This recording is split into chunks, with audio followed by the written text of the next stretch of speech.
Hello, my crafty friends. Well, you can see I'm making pretty stuff to spin. Um, I made three of them this afternoon, and then I decided to save the fourth one and show you how I make these on the blending board. This is the first time I've ever made them this big, where they're the whole blending board. There's a little bit over an ounce of fiber in each one of these. Um, Anyway, I just thought I'd show you how I do that, and then we'll spin a little bit of it. Hi, Mindy. Hi, Brittany. I'm so glad to see y'all. Thank you.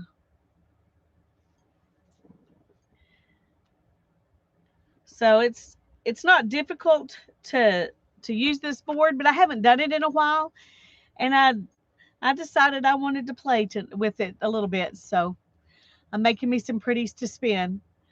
So hi, Sharon. Hi, Janet. I'm glad y'all are here. I'll wait for a few more people to come in before I actually start doing it. I'll tell you a little bit about these. I used these same fibers in all three of these. I just did them in a different order. These two in the same order, and this one kind of the opposite. And I'm going to do this one like that one. So when I spin them, I'll do one bobbin with one of each and the other bobbin with one of each, and then ply them together. So I think that should be fun. This is some sparkly Angelina type fibers that I'm putting in there, and I'm doing it at two different times, so that's split up. And then I've got these three.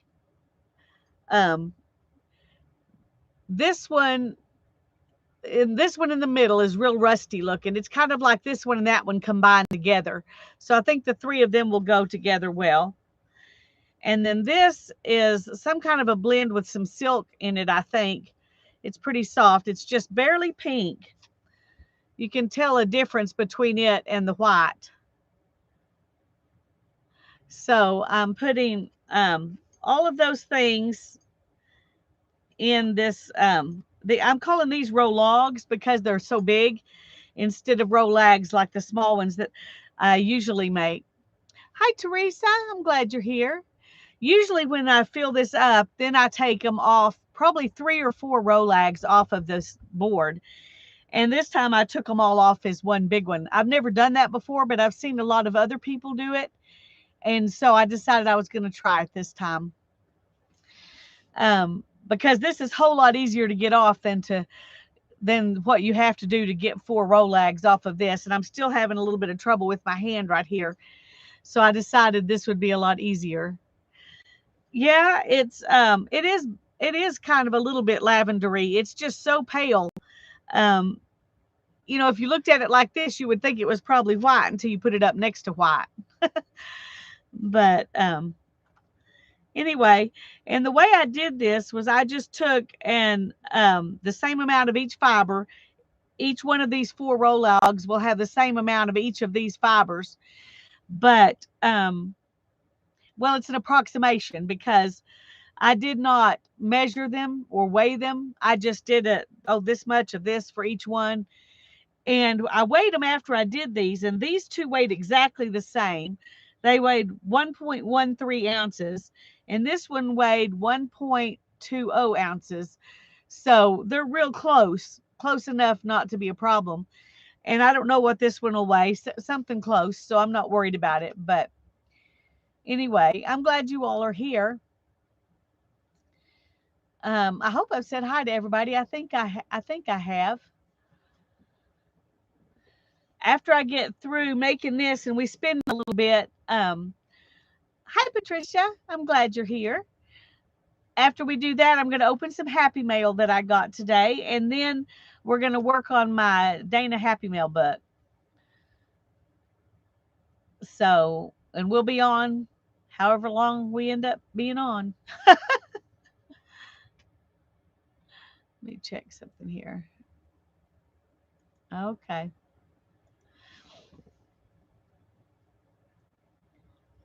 How are y'all doing today?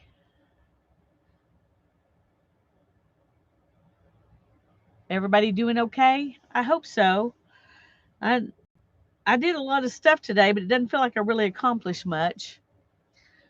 I feel like I was just rushing around all day. But I got some stuff done, so I guess that's a good day when you can say you accomplished a few things, even if it wasn't everything on your list. uh, Today was more productive than some I've had in the last month, so I should be grateful for that, and I am.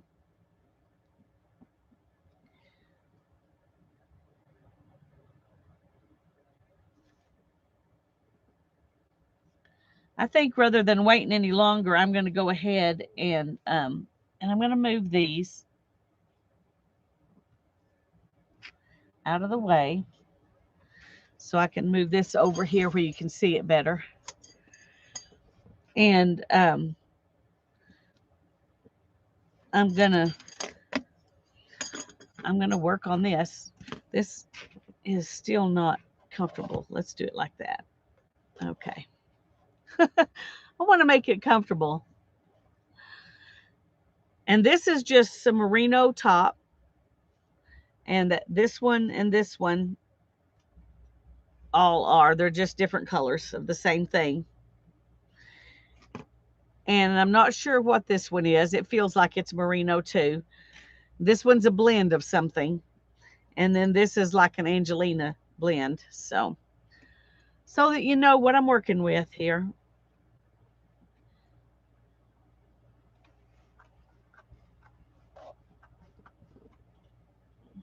And I'm just putting these blending boards work better if you put down a layer of, if your first layer on them is wool of some kind. Sometimes if you put silk and things like that on the bottom layer, it's pretty that way when you roll them up, but it doesn't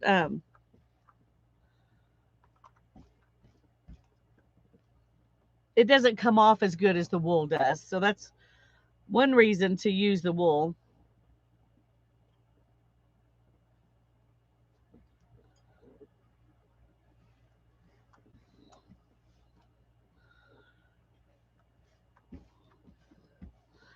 I always have more wool in it than anything else when I've made them in the past. I haven't made any in a while.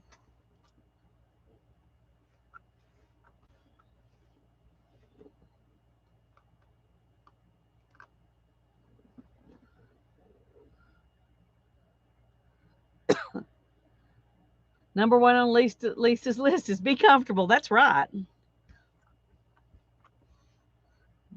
going to do it the way that's the most comfortable.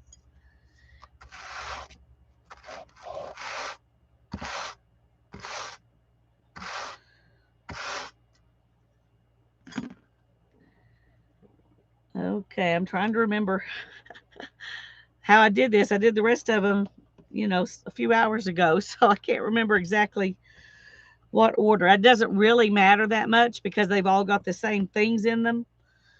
So if they're not in the same order, it's not really that big of a deal.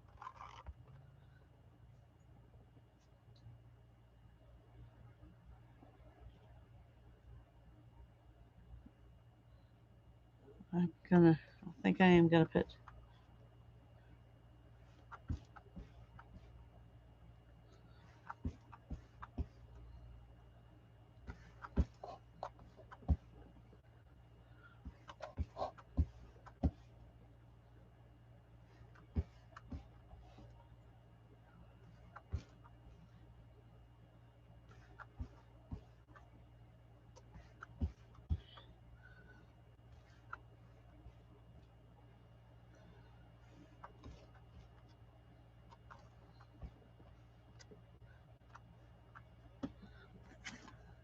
Hi, Barbara. I'm glad you're here. I'm playing with my blending board tonight, making something fun um, to spin.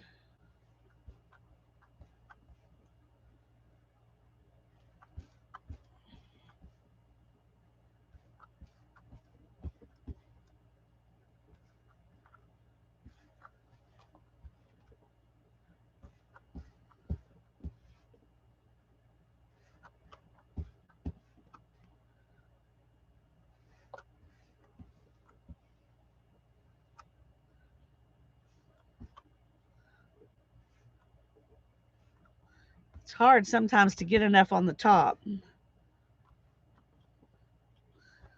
you can move it around to the places where you think it needs it. You're fully here now, Julie. Good. I'm glad you're here.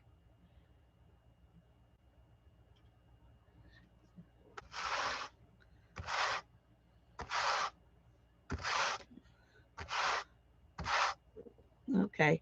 This fluffy stuff down here sometimes gets caught on the brush as I'm pulling it off, and I just relocate it.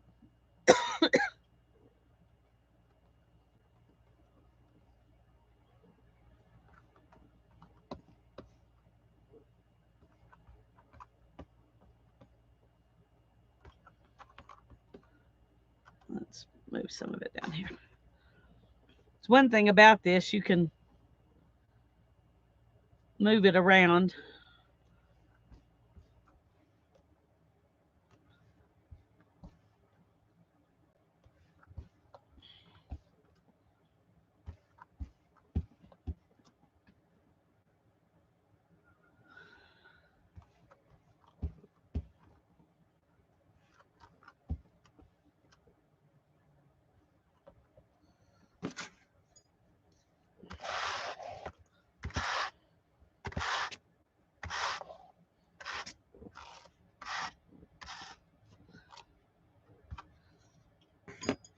Okay. I'm going to go ahead and put this lighter color on there.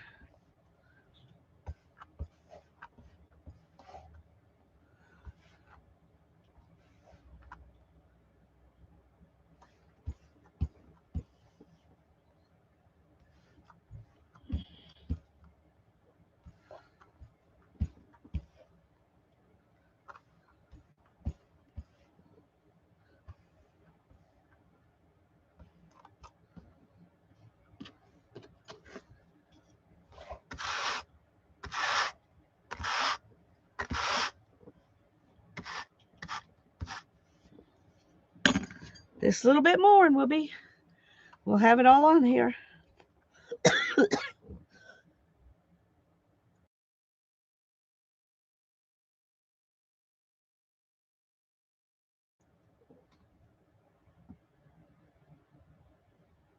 Yeah, that's true, Barbara. And every step has its own joys, you know. Um, and I enjoy them. I enjoy it all. I even enjoy washing the fleece when I do that. So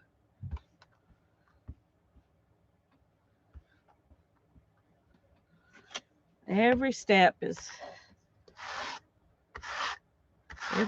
fun. Now, not everybody feels that way. Some people just want to do, a certain part of it, but I like it all.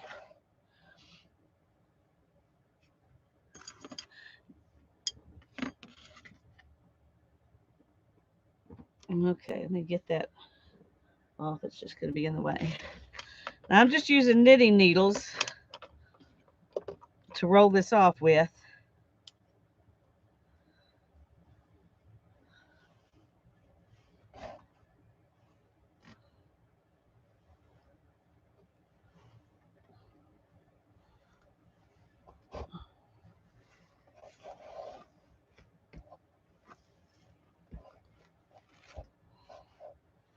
Okay, so here's let's move this out of the way.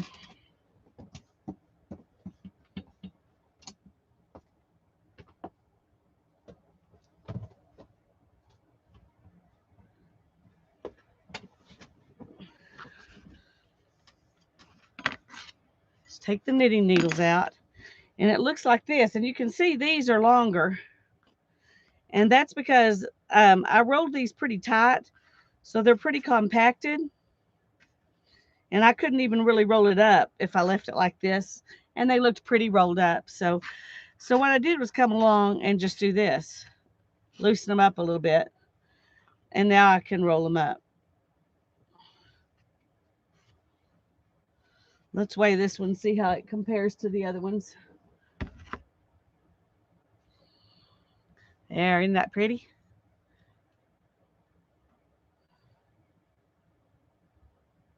Okay, this one's a little smaller. It's the smallest one. It's not quite an ounce. It's 99/100ths of an ounce. But that's okay. It doesn't really matter. I'll put this one, well, let's figure this out because I need to put this smallest one with the one of these that weighs the most.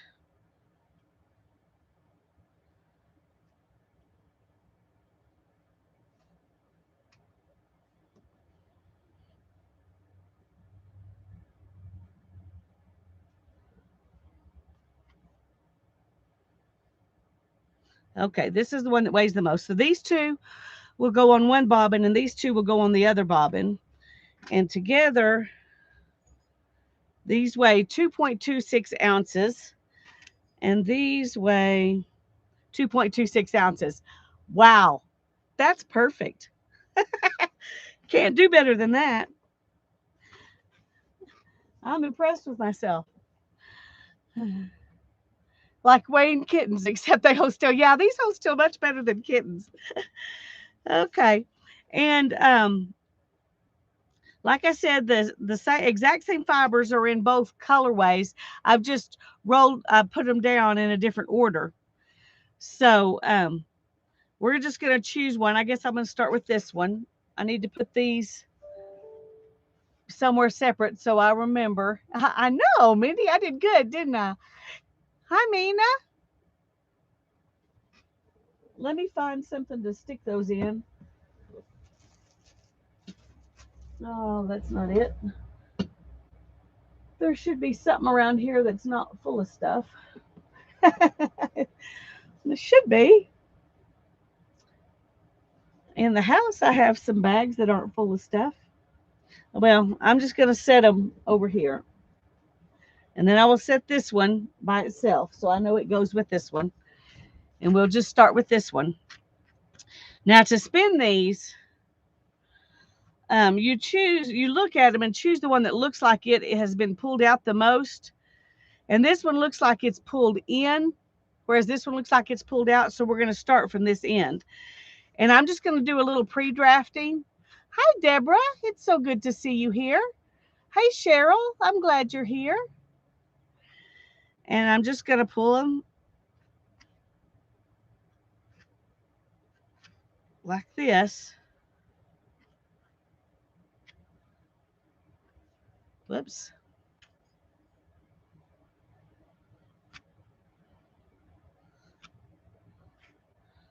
And this is still very, very compact. So let's do it again. You want it to be able to draft easy, and it was still not wanting to draft very easily. So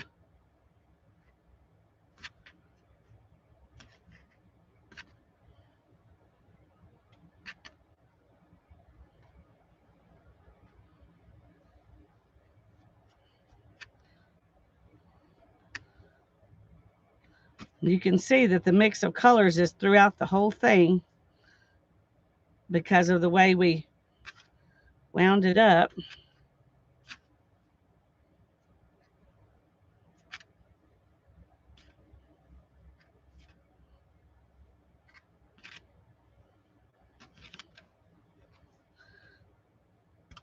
Okay, so there we go. Hi, Beth Ann.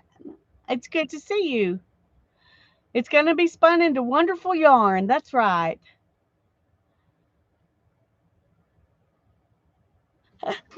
This is a roll log that I made on the blending board. And it looked basically like this after I took it off the board, but then I drafted it so it'll be easier to spin.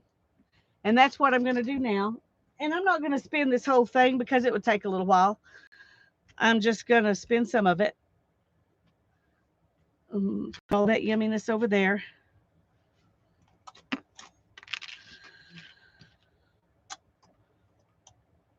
Let's see if this is on. It is on. Okay.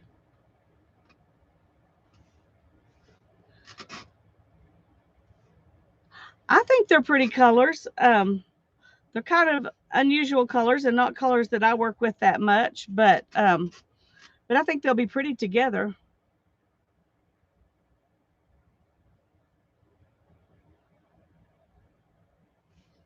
Okay, let's see what kind of yarn this wants to be.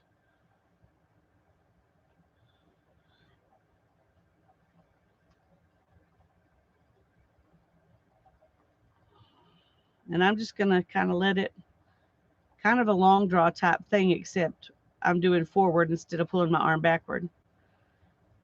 Just pulling it, letting it spin.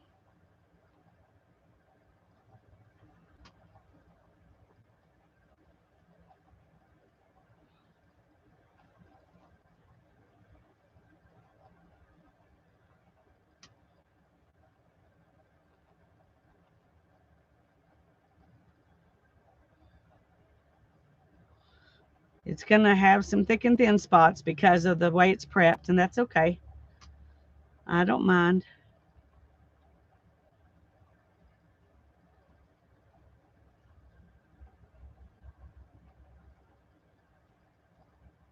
Uh-oh. Okay, let's stop for just a second here. It's funny, it's already barber poled and it's just one ply. Let's move our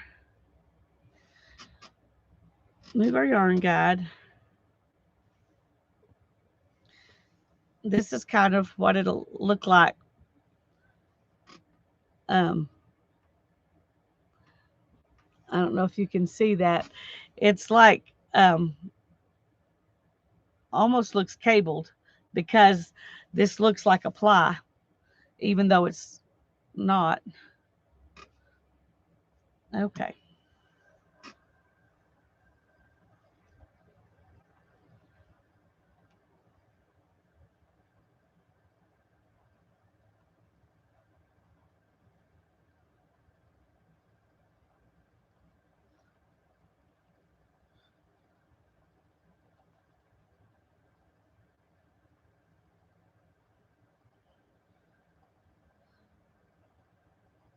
It's spinning fairly easy since I'm not looking for some specific perfect size yarn. I'm just letting it spin the way it wants to.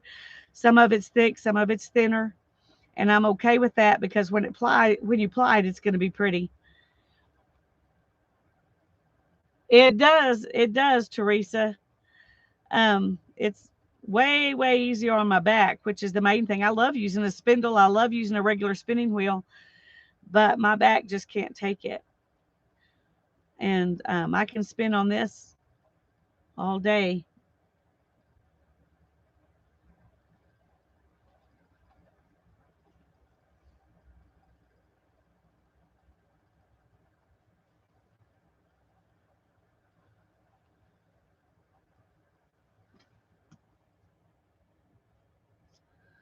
Let me.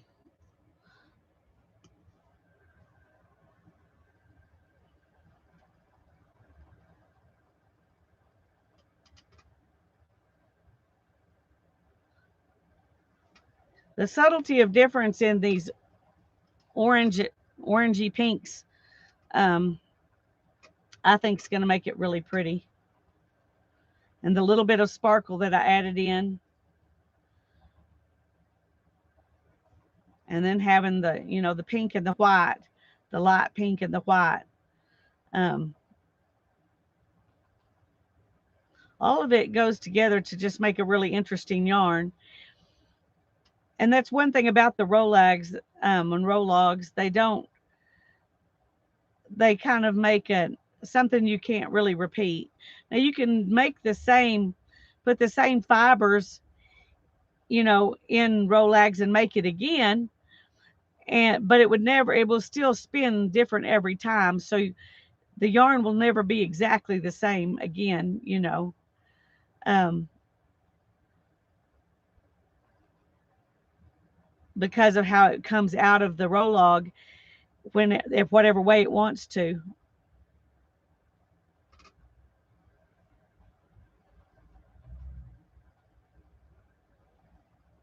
You cannot hear anything. Is she the only one who can't hear? Is everybody else having trouble hearing? Let me know if you're having trouble hearing.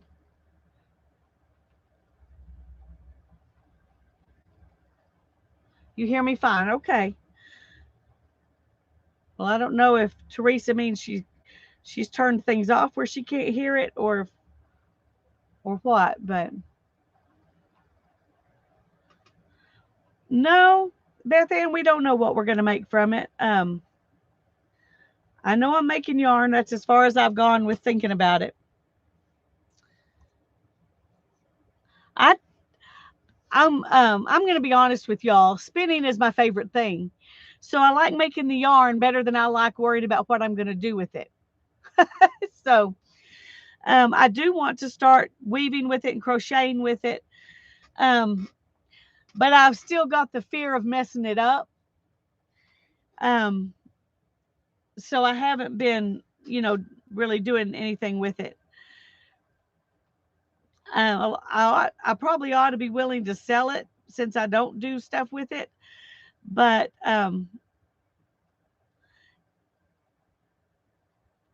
it costs so much more than regular yarn to make.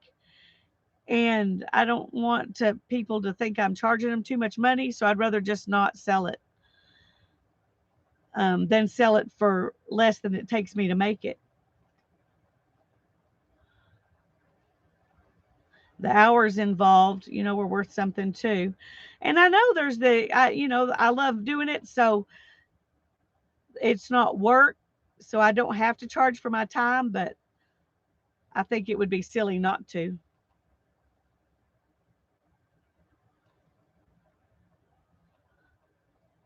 Well, we're supposed to maybe get some thunderstorms later tonight. We got about a half inch of rain last night, but it was gentle. It wasn't dangerous in any way. And supposed to be some more of that tonight. This is really spinning up pretty fast.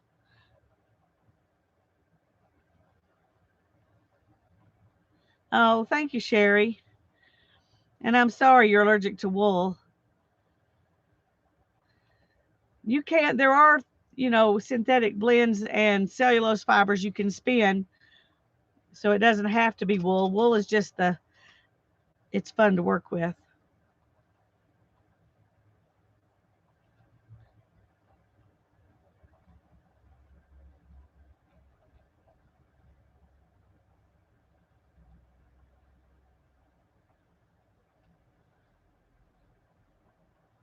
I'm going to get a length on this where the bobbin has a whole row on it, and then I'll show it to you, and we'll stop and move on to something else.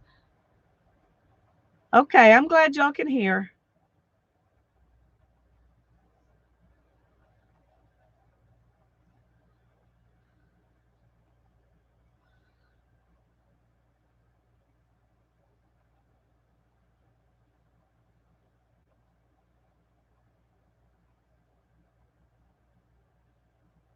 It is a lot of fun, especially when you start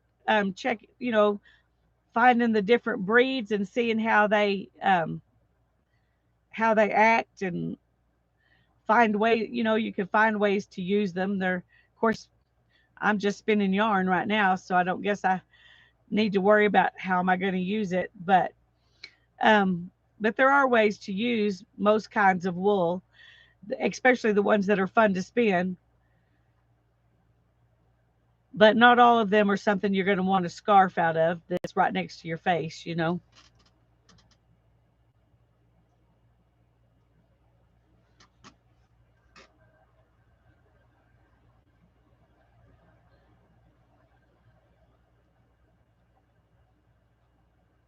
It depends on how finely you spin it. This is not going to be really, really fine. And I've got a little over 4 ounces. So I don't know, 200 or 300 yards when I apply it. I'm not sure exactly how much it'll make. I've made 4 ounces into 600 yards, and I've made 4 ounces into 250 yards. So it just depends. Depends on whether you 2-ply it or 3-ply it, because a 3-ply yarn, you have to make 3 singles and then you ply them all together. So you get 1/3 less, distance. And yeah, it does break. In fact, I'll show you just, okay, see, I just broke it. So you can see that it does. But you just put it back on there and let it attach, and then you just keep spinning. So it's okay if it breaks. One of the things you learn first about spinning is how to fix breaks and how to add pieces, add in more fiber, because at the beginning it breaks a lot. So it's a lot of fun. I love spinning. And it's different depending on what fibers you're spinning, what your preparation is. I don't know where that came from, but it's not part of this.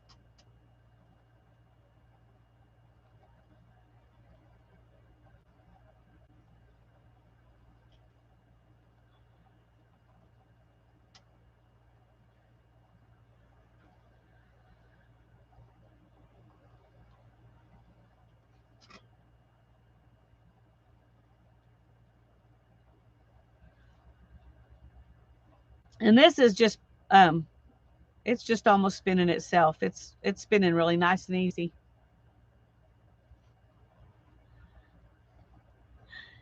Yeah, Sharon could make beautiful stuff with it without even bothering to spin it.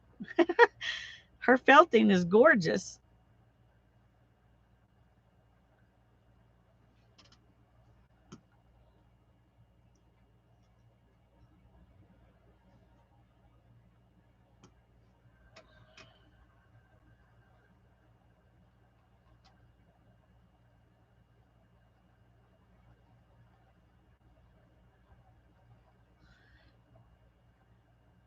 Now, I don't know. These would make pretty mushrooms, this blend. I was going to say, I don't know if she could, what she would want to do with this particular blend of stuff, but I think it would make pretty mushrooms.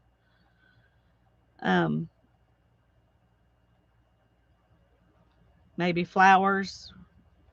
I don't know.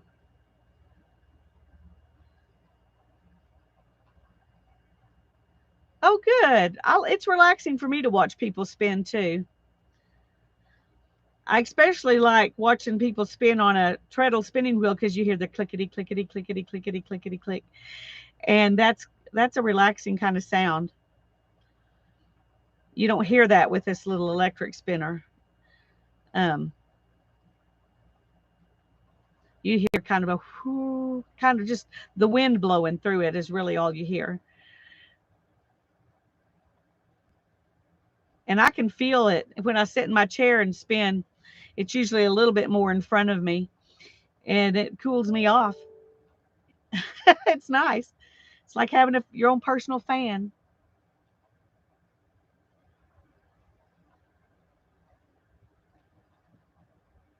Pumpkins. Ooh, pumpkins would be good too.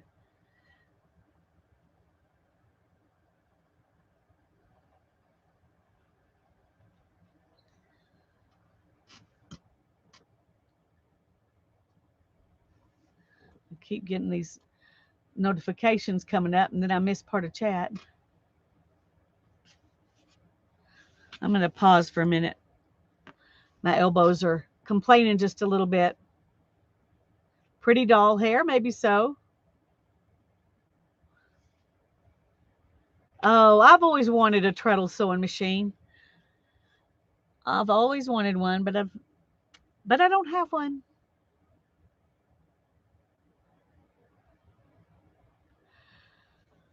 One way you do that, Mina, is you pull out a little bit, you pull out a chunk of yarn, and when it gets, well, let me find some regular to show you.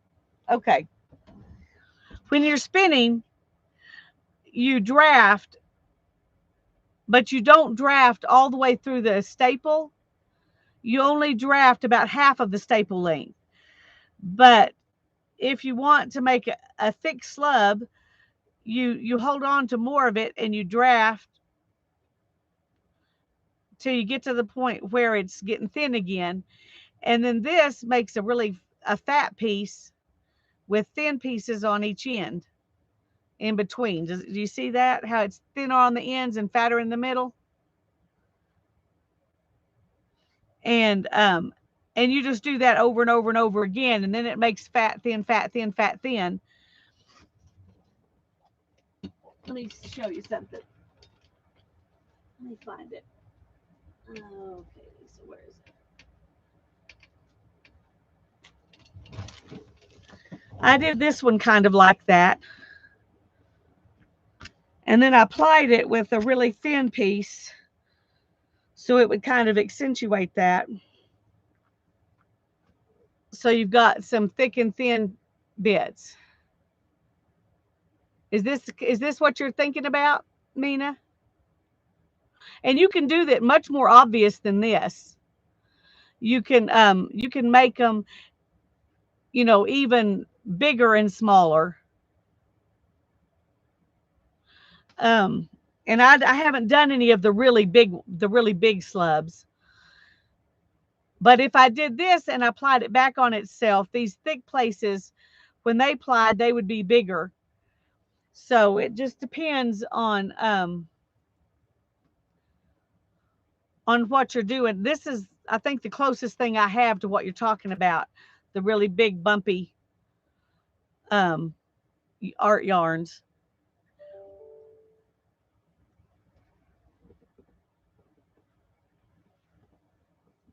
Little beads of yarn, yeah.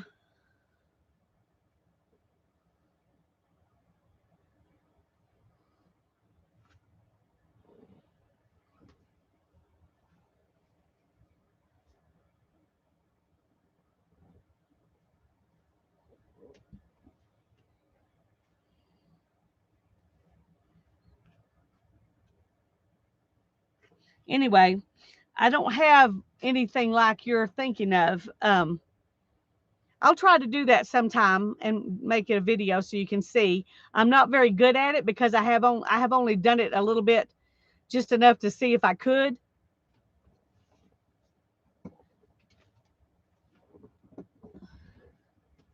And how you ply it makes a difference in how that ends up looking too. You can ply it where instead of just running them next to each other like I did with that one, you kind of push up the bumpy yarn on the thin yarn and it spirals around it and makes really big bumps.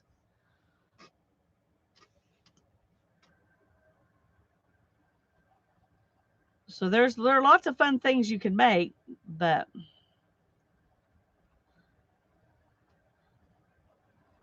and I keep telling myself I'm going to do more art yarn type stuff, but I have fun more with color than I do textures.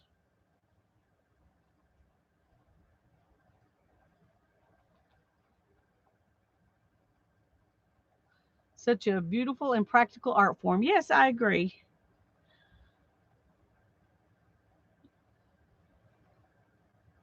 It's funny, when I was first learning to spin, my goal was to be able to spin a perfect yarn. The longer I've spun, the more I realize that I don't really want my yarn to look like it came off of a shelf at a store spun in a big factory. So I'm okay when it's not perfect. I haven't tried to weave anything or spin crochet or knit anything out of them yet. But I've watched other people knit from their imperfect yarns, and in the knitting, the imperfections pretty much go away. So, hi Tanya, I'm so glad you're here. I'm doing a little bit of spinning.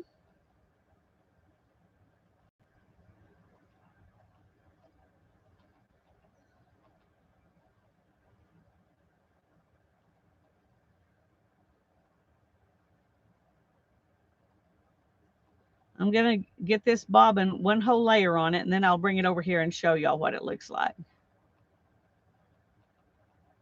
Oh, that's okay. I think it will be pretty.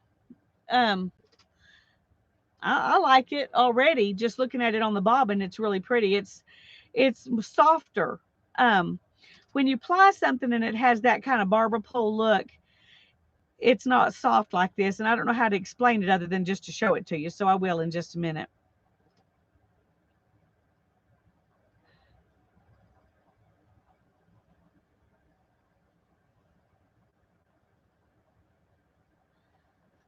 But once I've decided to have the freedom to just let the yarn spin, I mean, let the wool spin the way it wants to and be happy with the outcome, whatever it is, I've enjoyed spinning twice as much as when I was trying to make it perfect.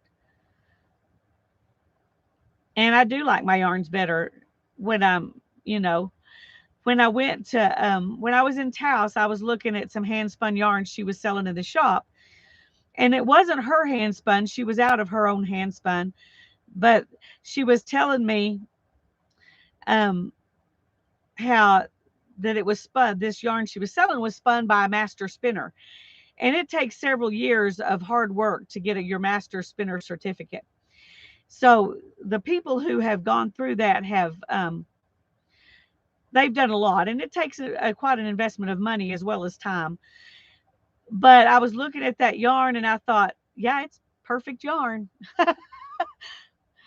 It's perfect yarn, and I'm not going to pay $100 for it because I don't have that for one thing. I'd rather buy a bunch of fiber and spin my own than spend $100 on a skein of yarn that somebody else spun. And and you could tell if you looked hard that it was hand spun, but it was so near perfect that it really didn't look hand spun.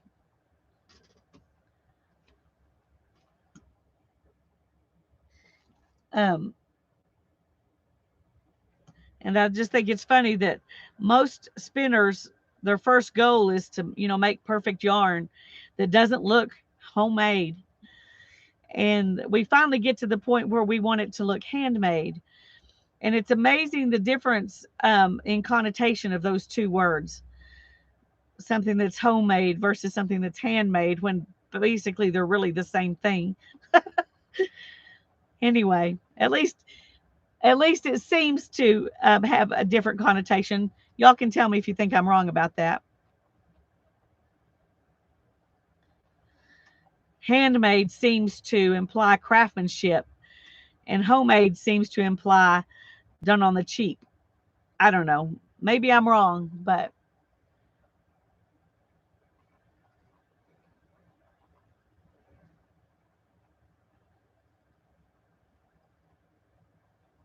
Tanya agrees with me.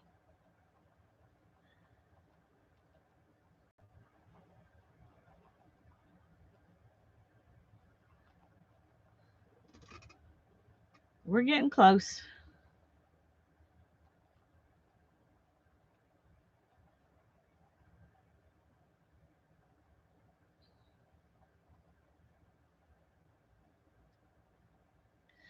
So sometimes the words you use do matter, especially if you're trying to sell something that you've made. Think about that. Your journal is a handmade journal, not a homemade journal.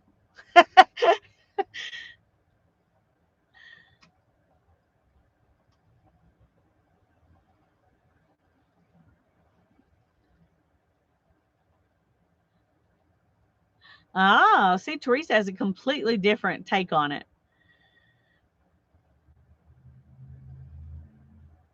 And I like your take on it.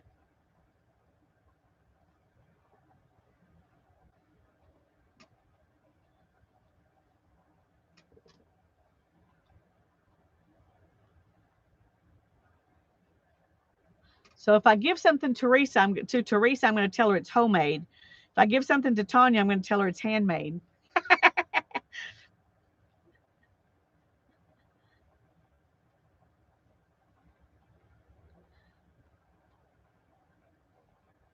Julie's never even thought about saying something was homemade if it was a craft. I think most of us probably don't, but I remember when I was young and I would make something or my mom used to sew for me. And there were some girls, and this is probably artisan made is another way to put it. Yeah. Um, there was some girls that laughed at me because I had homemade clothes instead of store-bought clothes. And so that may be part of where that comes from. But I'm not the only person who's had that introduced into their mind, because I've heard other people, other crafters talk about their stuff being handmade, not homemade. And so maybe it's,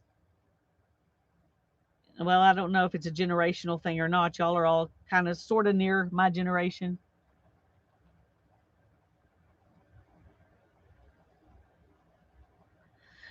Well, I think there is a difference in companies that say things are handmade, maybe than individuals.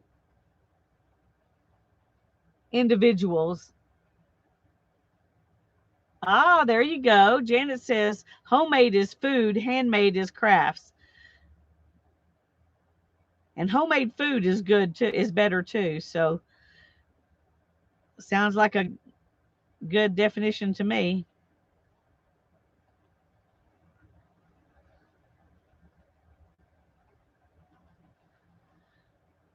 Teresa said she did the gluing, somebody made the frills, another person made the caps, another made the bells. Yeah. Hi, Dana. In just a little bit, I'm going to get started on working on your journal. I'm calling it your Dana's Happy Mail journal, because you're the one who sent me the wonderful Happy Mail. Anyway, I'm just showing about making a roll log on a blending board and how to spin it, or one way to spin it. My version of how to spin it. That's true. Not everyone can cook. That's true. And then there are people like me who just don't like to. I used to like to cook, but and I don't hate it. I just don't love it. But and part of that's because I don't bake anymore. And I used to love to bake bread and stuff, and that was what was fun. Um, okay.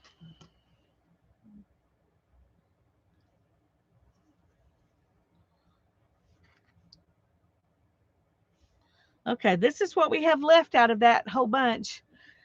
So I think we did about half of it.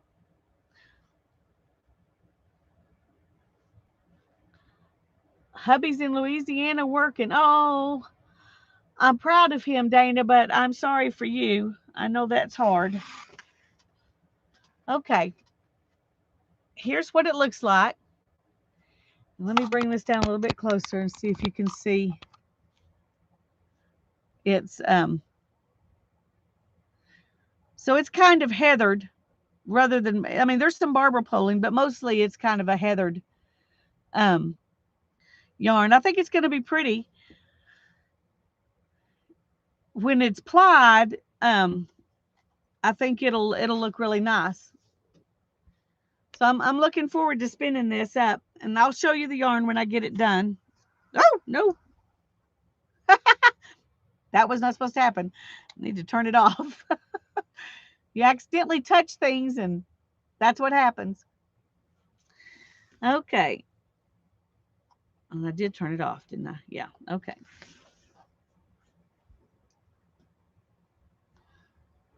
In a minute, I'm going to take this in the house because I need to get it out of the way before I do anything else. Except I'm going to show you my Happy Mail first. Have you ever seen the bells on the cord for Christmas? Yes, I have. Now, where'd my Happy Mail go? No, here it is.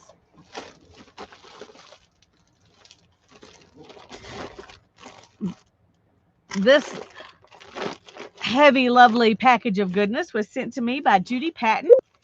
She's my newest pen pal, and I'm excited. I'm enjoying the chance to get to know her a little bit. I haven't looked inside it, so I don't know what's inside. Uh-oh. There was something in this.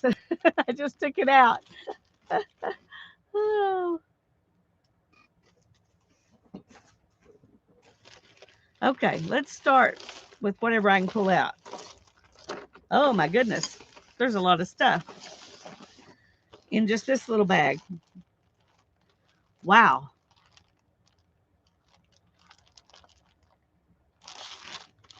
So let's do it a bag at a time. Okay. Move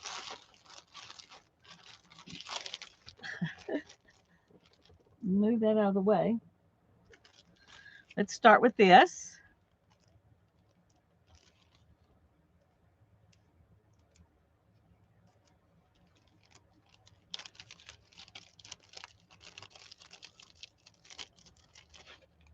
Oh, look. And some butterflies and little mushrooms. Whoops. There's a little something. Fly, maybe? I don't know. This one's kind of a double layer. Oh, these are pretty. I need to make a butterfly journal because I love butterflies and I've never made a journal that was just butterflies. There's another mushroom. Ooh, that's pretty. Butterfly and a flower. You can't get prettier than that.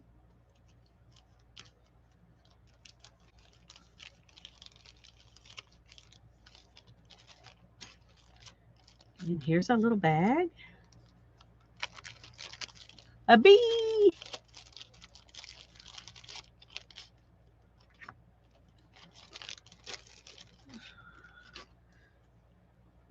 Well, these are fun goodies for collage.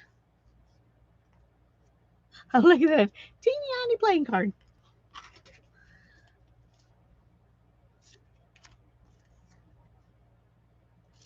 Whoops. And there's another little playing card from the same deck. And here's some big cards from a Rook game. I'm not sure I've ever played Rook. I had some friends who really enjoyed playing Rook, but I don't know if I ever played it. This is some fun ephemera pieces.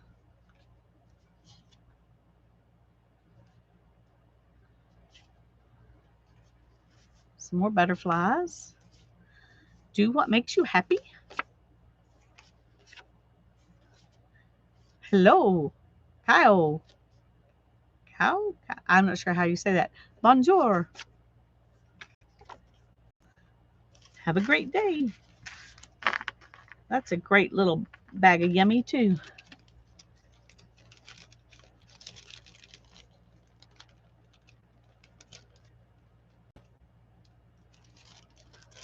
Uh-oh. I missed some pieces.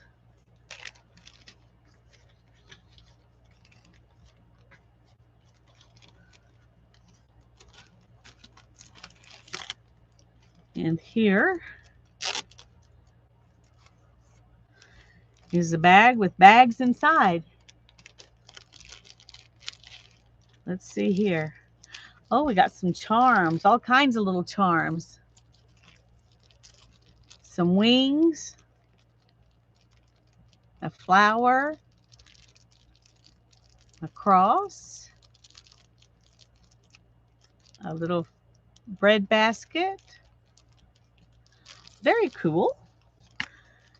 And some gold safety pins. Those are always useful. And some little bees and ladybugs. Aren't those cute? Hi, Barbara. I'm glad you're here. Those are adorable. Let's see. And these are some metal pieces. Okay, I'm gonna have to look a little deeper here because these look like there's something special, but I don't know. Whoops. These big thick pieces have holes in them. And then you've got these like rivets. Does that go on the back maybe?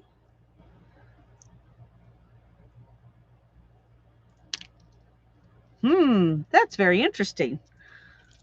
I may have to look into how to use those. Those are gorgeous.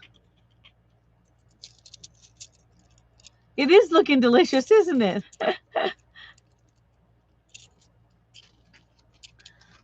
I got to look into how to use those because I've never tried to use anything like that before, but I love them. All right. This one, see, it's hidden inside some paper, so that makes me want to see it even more because it must be special if it's hidden. There's a little tiny mirror, so this may be some more mirrors.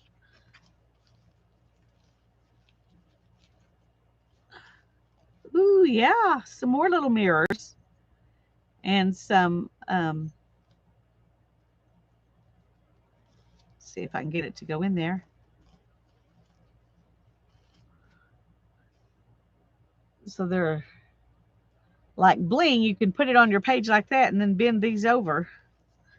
How fun. She has some really cool stuff. Thank you, Judy. I'm having so much fun just opening this. Let's see what's in here. Ooh. Oh, wow. Look at these. Those are sharp, by the way.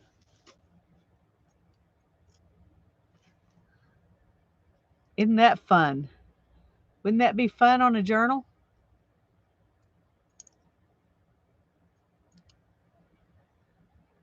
I love it. I'm glad y'all are enjoying watching. I always enjoy seeing people's happy mail. And I can see why those were covered up a little bit.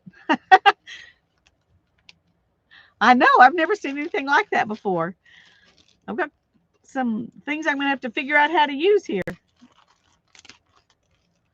And here's some more charms. A butterfly and a little ladybug. I don't know if you can see that ladybug, but she's actually got red dots, and even though she's silver. And a snowflake. That one says faith and charity. And what's this one? Prayer and hope. I love those. Those all need to go in a journal together. And look at the little purse. How adorable is that? And it looks like it's a locket.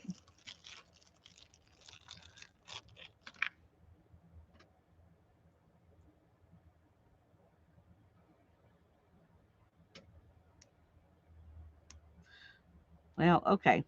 It doesn't really open, but it looks like it would. It certainly looks like it would. Those are really cool. That was smart of her to tape all these things in layers so that they don't all bunch to the bottom of the bag. Very smart. I need to think about that in the future. There's some pretty beads.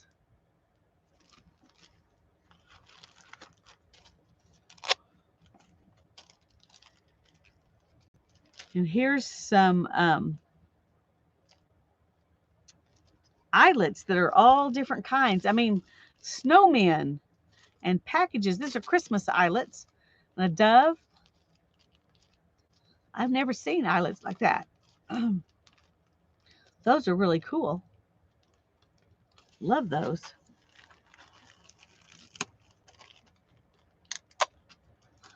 Yeah, I love tiny things too. And big things. I love big honking paper clips. Love those. Oh, here's some fun stuff. Some patches. Let's look at these laid out here. Whoops.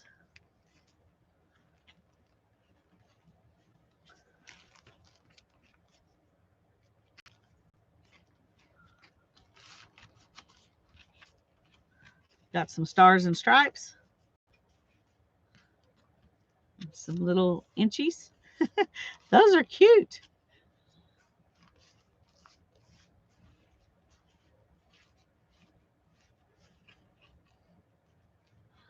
Those are the kind you put on the thingies that open up to close the envelope or something. They're called tinglings. Oh, these?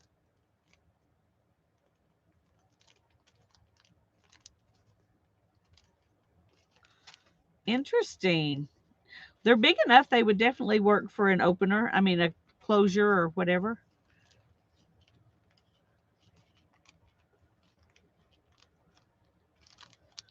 Okay, see if we can get these back in here.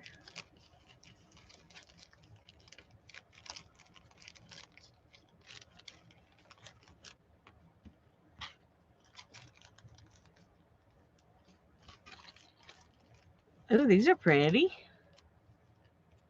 They spin and such. Okay, cool. Let's look at these little die cuts here.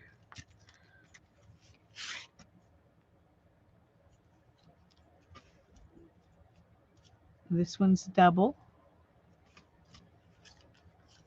Those are really pretty. Oh, look, this one has a little bee on it. These are beautiful. Very vintagey. I love that. Ooh, very, very nice.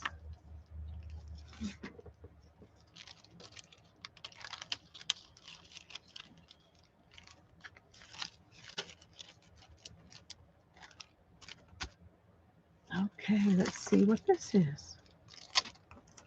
Here's some more beads. And it looks like it was a bracelet.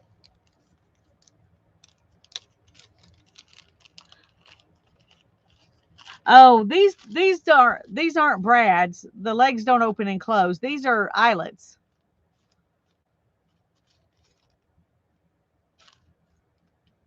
She put some on here to show you that they go through, and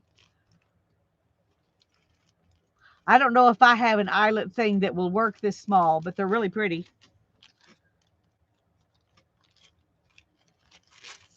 So this was a bracelet. See, even the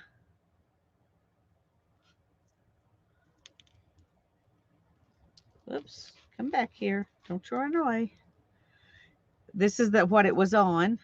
And there's an earring. There's an earring piece. That's a fun bunch of goodies.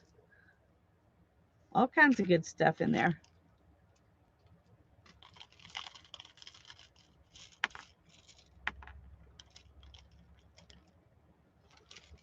Okay.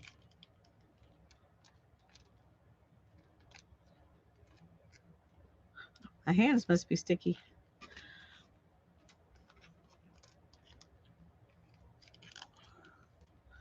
You can always use a earring piece to hang things from something, bend it, and so I'm going to keep that in there with those.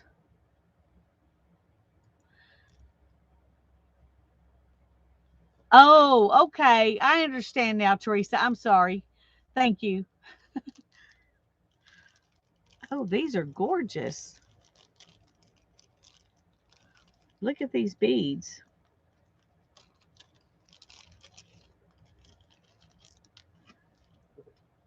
There's a bunny and a couple of flowers, and they're beads. Aren't those pretty? Those are really pretty. I'm so tired of these notifications jumping in front of my chat.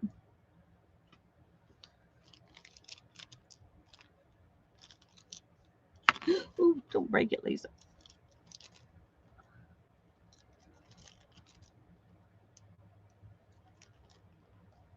One of my favorites is an old jar of old jewelry metal pieces my father used to make and sell faux jewelry when I was a child. How fun is that, Sherry? What a wonderful treasure. Those are pretty. They're like clear crystal when you take the sticky thingy off, I think.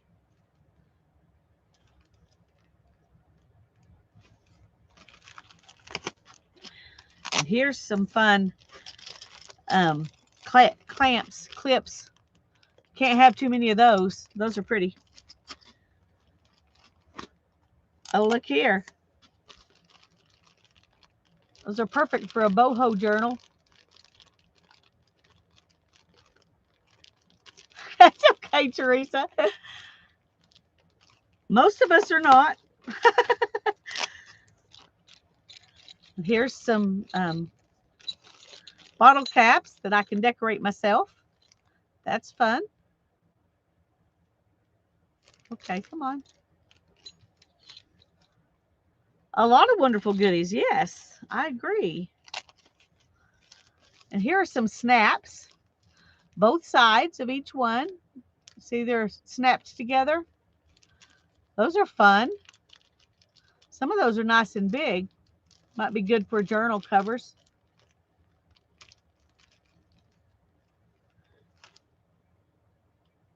Yes. Yeah. That's what I use when I do jelly printing is, well, mine are bigger than that, but clothespins. Here's some fun buttons. Let's see if we can turn that one over. Turn that one over and turn this one over. And then we can see all of them. Are those fun buttons? Love those. Here's some more beads. I got lots of fun beads now. I can make different kinds of blingy jewelry. These are some really nice beads. Some of these are glass beads, kind of like Tanya makes.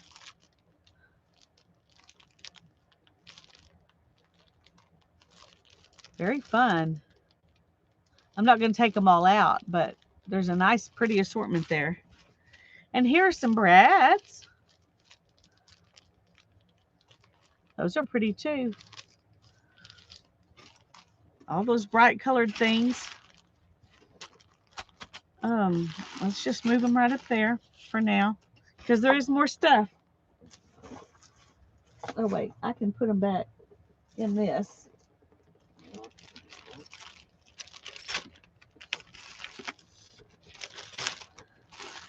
They're not going to be neat like she sent them to me.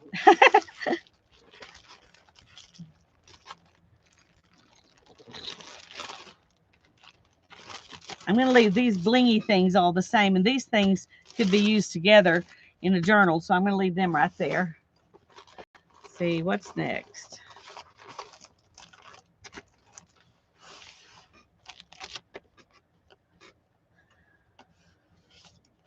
Oh, I like that. Beauty, kindness, and wisdom.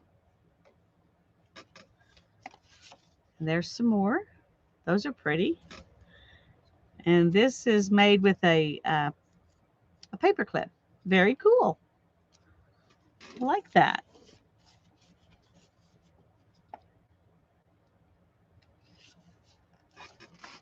Now let's see what this is. Ooh.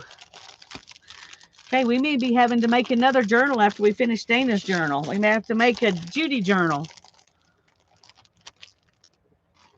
And I'm going to be lazy instead of untaping all that and just do this.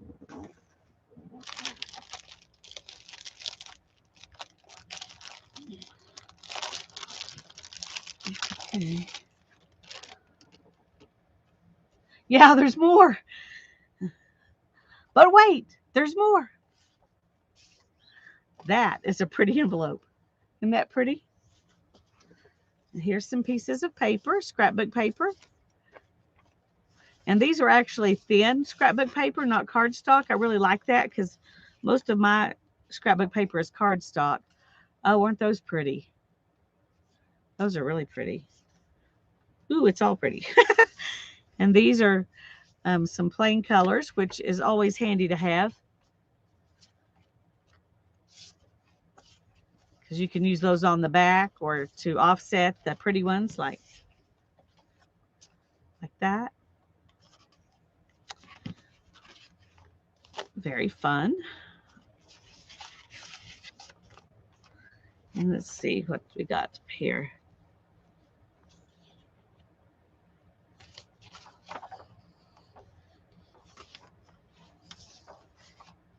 These are pretty papers. I love these. And these are thin papers, which, like I said, I'm happy to have some thinner papers because most of what I have is cardstock. These are really pretty. These would go well with Dana's journal, but we're going to make a separate journal with Judy's stuff.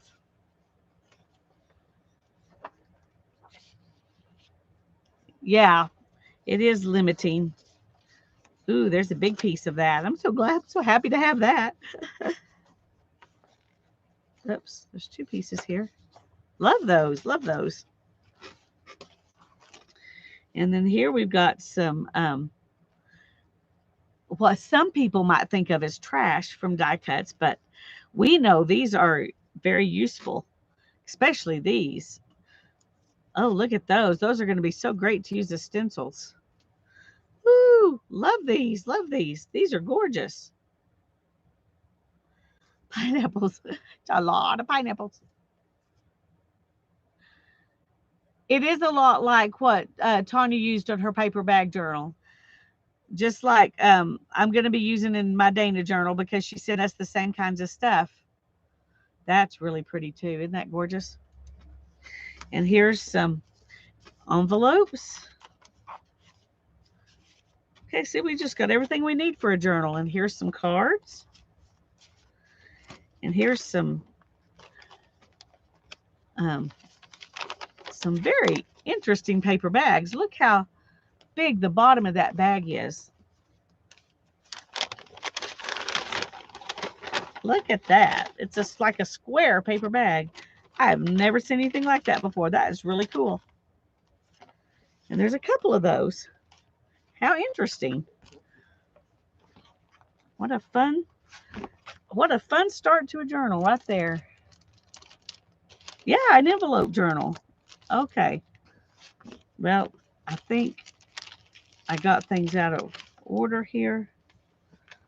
Maybe this will work if I can get everything back. She had this so neatly packaged and it just barely fit. Okay, this is what I'm going to do. I'm going to put these things back in here because that will protect all those stencils in there. And I'm just going to set these like this.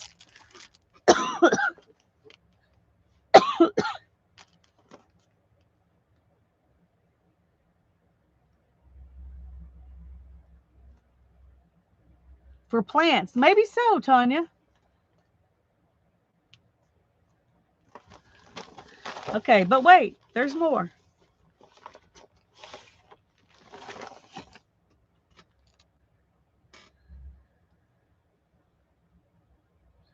That's a ribbon. It's got the wire on both sides. It's really pretty, really vintagey looking. And here's some leaf fabric. Look at this. I love that. But wait, there's more. That's right. Oh, look, how fun is this?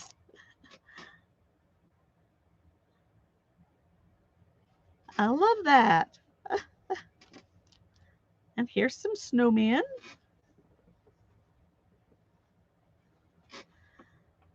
Very crowded snowmen. Oh, looky here. Some bunnies and butterflies and flowers. That's really pretty. Let's see what this one is. Oh, Holly Hobby. Haven't seen Holly Hobby in ages. Looky there. How cool is that? Holly Hobby was a thing when I was a kid. Here's some footprints in the sand.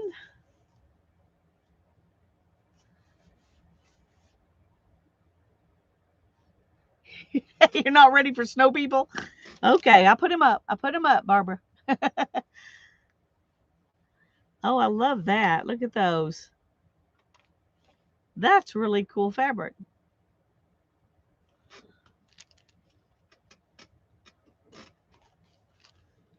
But wait, there's more. Let me see if I can get out the other. Oh, some bandanas. Black and red and white. Very cool. Now what to do with those? These two could be used in the black and white journal that Tanya and I started making but have not finished. So I'm going to set it over there. I've still got that pile of stuff sitting over there so we can finish that. I'm going to set these over there with that.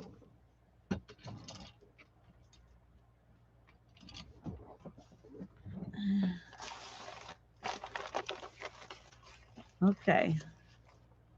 Ooh, look at this. That's pretty ribbon. Isn't that pretty? You do too, yeah. Yeah, it's just sitting there waiting. Here's some more ribbon to go with this. Those could be used together with some of those brads and things. This is burlap.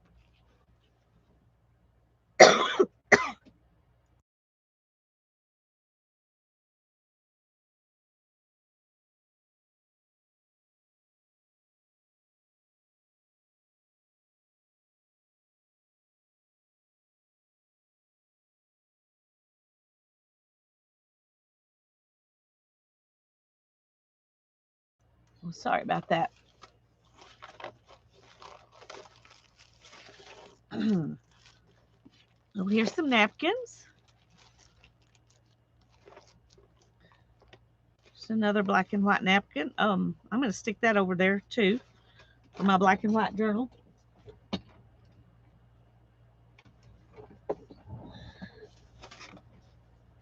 Oh, and she already took the backs off of these. That was sweet.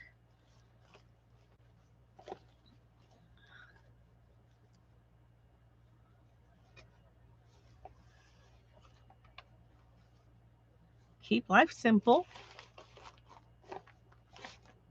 Hi, Nettie. I'm so glad you're here. It is very awesome. Thanks to Judy Patton. We all get to look at this lovely stuff, and y'all will get to watch me use it in future times. Oh, got to get my Dana journal done first, but then we'll do something with this. Oh, look at that, a watermelon napkin. Never seen that before. That's cute.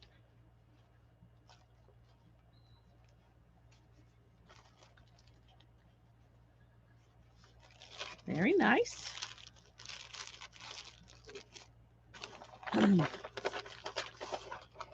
Okay, what's this? Ooh, y'all know I love me crochet doily. I was reading an article today, and it said something I think I knew, but I just had never really thought that much about.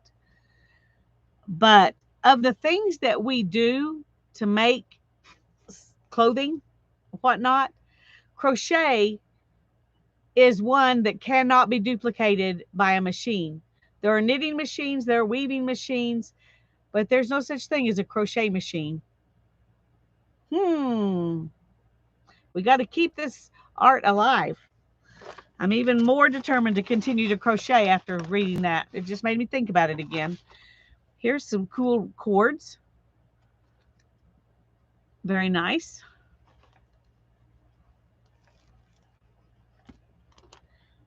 This came out of my Judy bag, Janet. Came out of my Judy bag, along with all the other gorgeous stuff. And here's some ribbons. A little ladybug ribbon and some patriotic ribbons. Here's a card.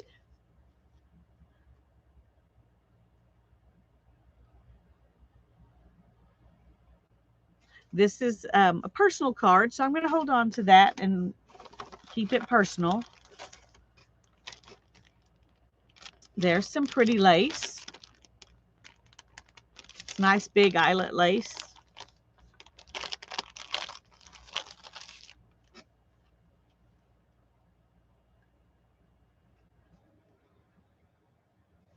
We'll have to use that in our Judy journal.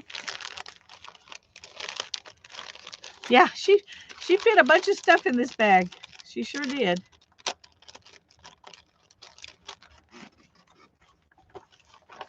I think there's still a couple more things. Okay, we're almost there. Here's some different sizes of hemp rope.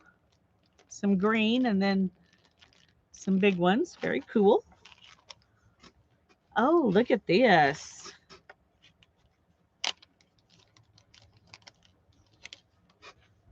Look at that. It's an angel made out of a tassel. Isn't that adorable?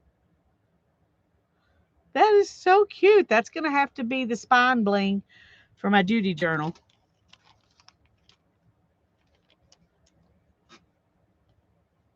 Oops. Well, I'm going to put it in this way so I can make sure not to mess it up. And here's another bunch of cute little charms. A bunch of different things. A leaf and a 4-leaf clover, some crosses and a heart, and the star and noon, and a flower, a butterfly. Very fun. How about a tiny freeform crochet project?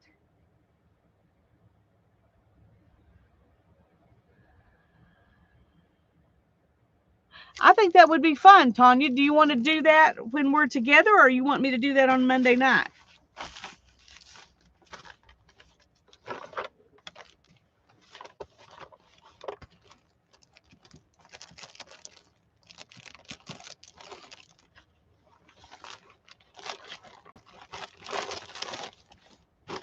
Let's see how much of this stuff I can get back in here without messing anything up. I don't want to mess anything up.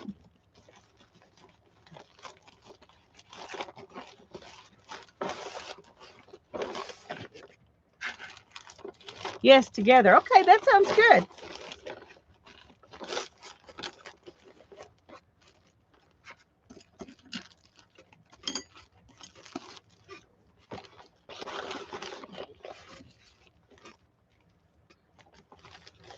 Off to return to real life. Okay, Beth Ann, thanks for coming in.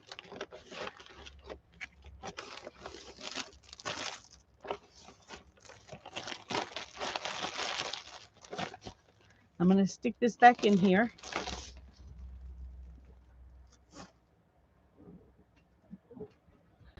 Whew.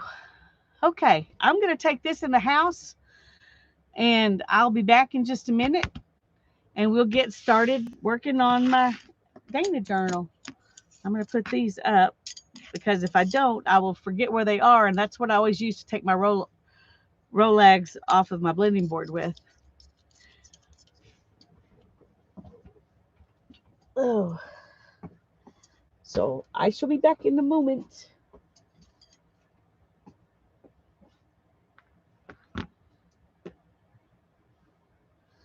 Okay, I'm gonna break that off, otherwise I'll make a mess. Okay, I said I was gonna leave, but I gotta find a basket or something to put this stuff in first.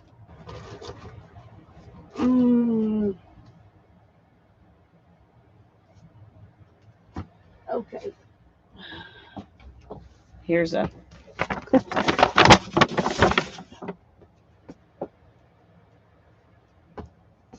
you put these two over here. And this one with this. So I'll know they go together. Okay. Be back in a minute.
Oh,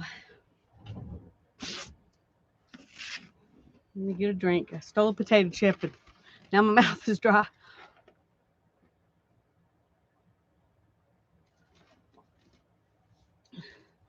Okay, I'm going to see what I missed in chat real quick.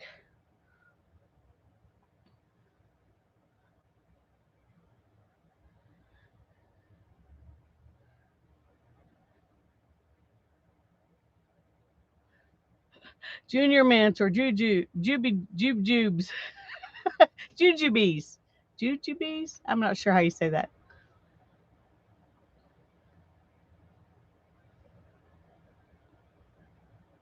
I'm the same way, Sherry.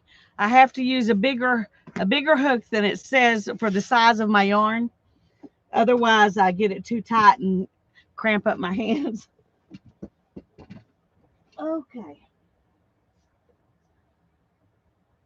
Oh, I want to do one more thing. Before before before we start on Dana's journal, I want y'all to help me decide which one of these braids I need to start on after I do my Rolags. I'm going to put them out and y'all can help me choose.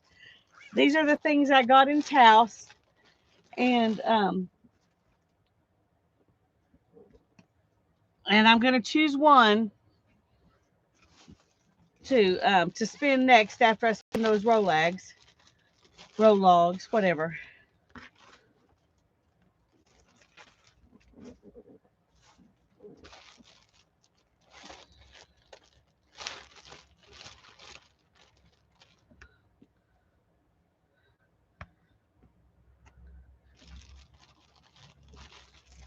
Okay, two more.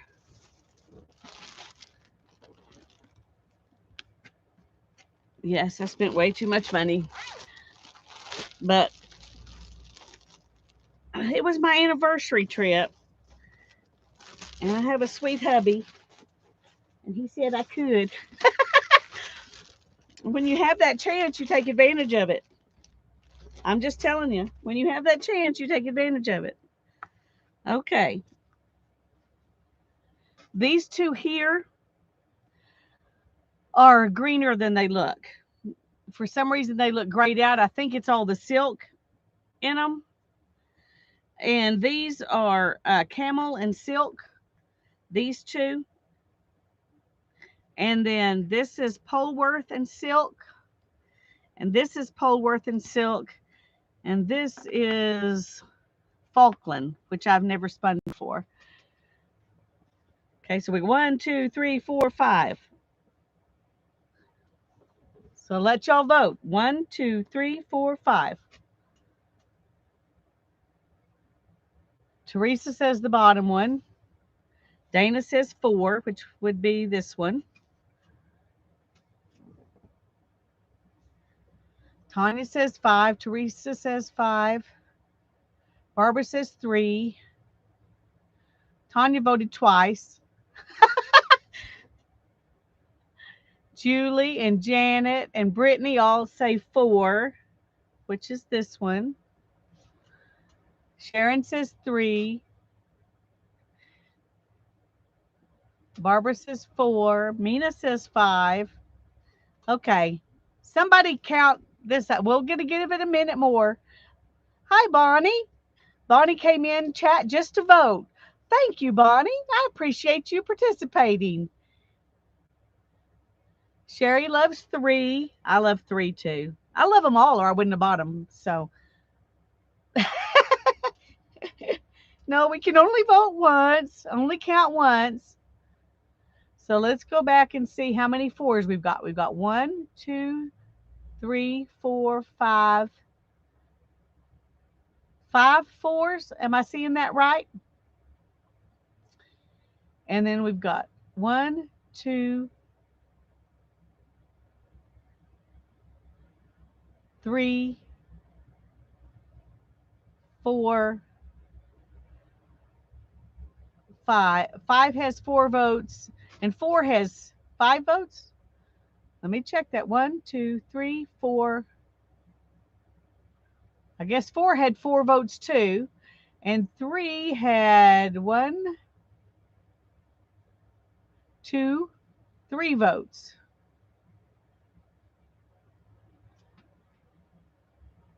Okay, 5, 4, and 5 had the most votes. Oh, 5 has 5. Janet says 4 has 5. Teresa says 5 has 5. Oh, goodness. 5 has 5 votes. Okay. Janet says 4 has 5, so let's look again. If it does, then we need to re-vote. And everybody who voted for 3 has to vote for 4 or 5. 1, 2, 3.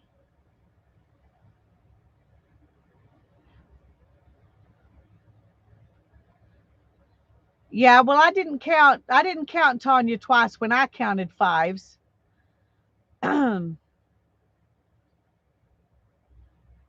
Okay, 5. 1, 2, 3, 4, 5. Romaine, I don't know if that's how you say your name. She just chimed in with a 5, and I didn't see that one before. I'm glad you voted. Thanks for joining chat to vote. So that's the one I didn't see. Okay, so 5 has 5s. I didn't see but 4 for 4. Let me go back and check again, because if it really does have 5, we need to vote again. 1, 2, 3, 4, 5. Okay, we're going to vote again between these two. So let me type go in before you vote.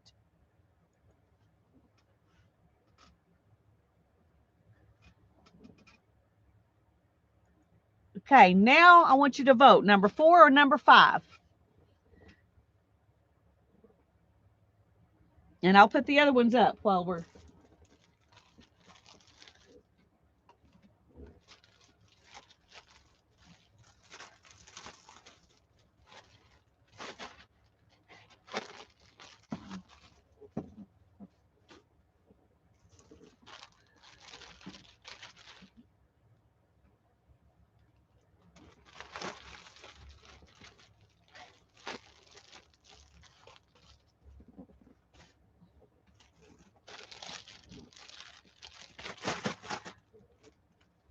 Not that it matters or changes anything, but I think it's fun that the Poleward silk and this silk and camel are the exact same colorway. They're both peacock.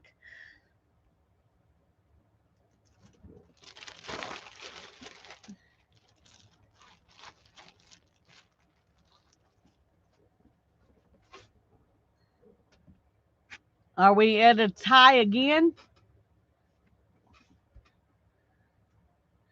1, 2, 3, 4, 5 4s. 1, 2, 3, 4, 5 5s. Oh, Romaine, she's the final vote. She says 5.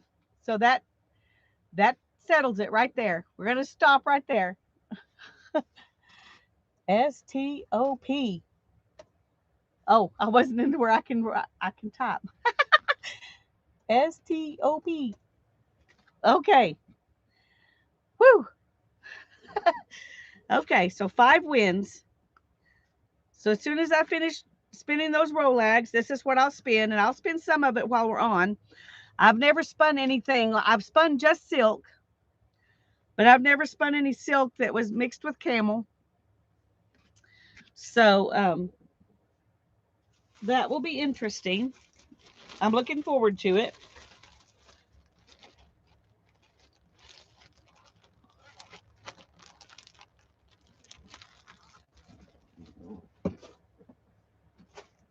I got 2 of these actually, but I'm probably not going to spin them at the same time.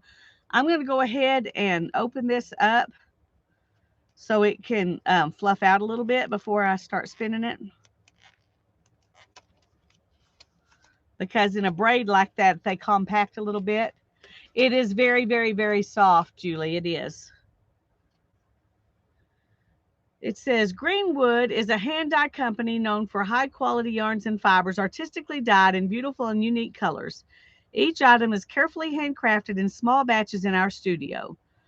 All fibers are pre-drafted to spin smoothly and easily. It takes more time, but we think it's worth it.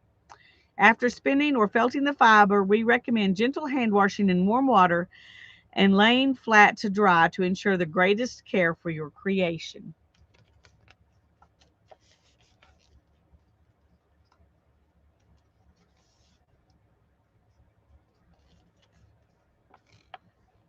Who's our class president?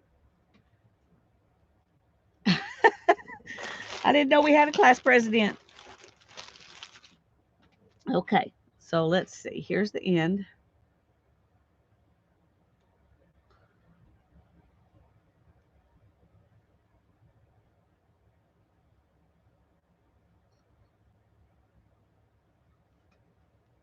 Um,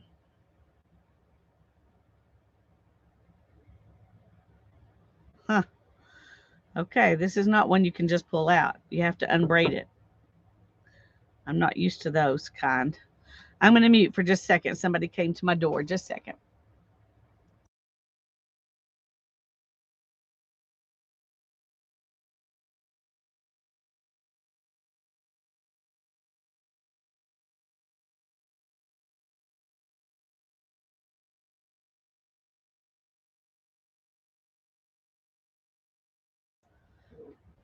Tanya says the other end. Okay.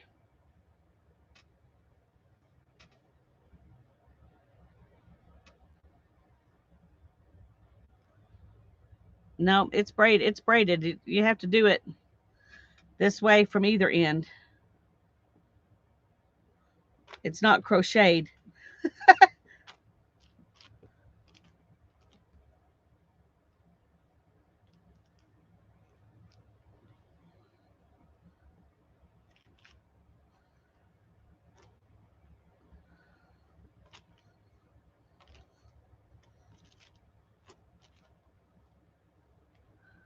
I know. I watched somebody, I can't remember who it was doing a spinning video, and they had a braid like this and they were unwinding, and I thought, well, that's weird. So evidently it's not quite as unusual as I thought. Makes a pretty braid, but and I guess with these it's probably safer to braid it than it is because the fibers are so fine and sticky. They silk really likes to stick to itself, so it's probably safer not to be trying to pull it through like you do one when you crochet it. This is probably smart. It's just I'm not used to. I've never had one like it before.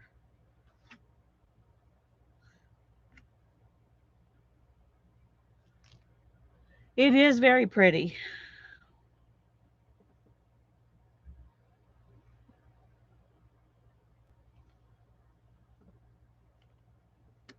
It's like a puzzle. We're almost there from both ends.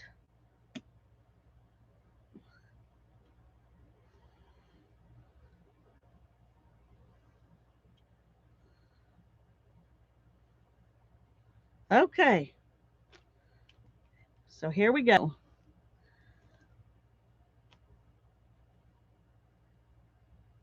This is 4 ounces of fiber.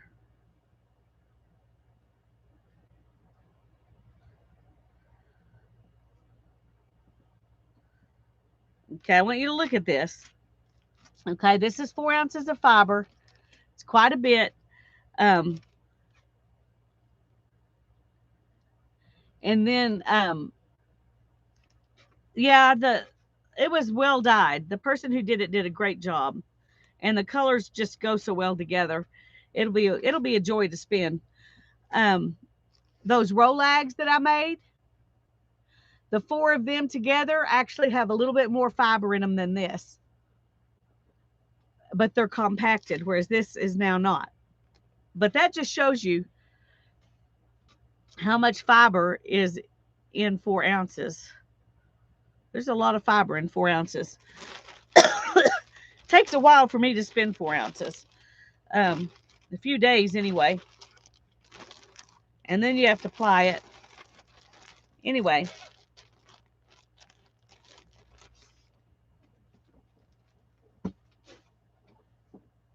And let me show you something else here. I think this is 4 ounces of yarn. Let me check, because I did have a little bit left over, so it might not be exactly 4 ounces. Okay, this is 370. Okay, all of that, that braid will become about this much yarn.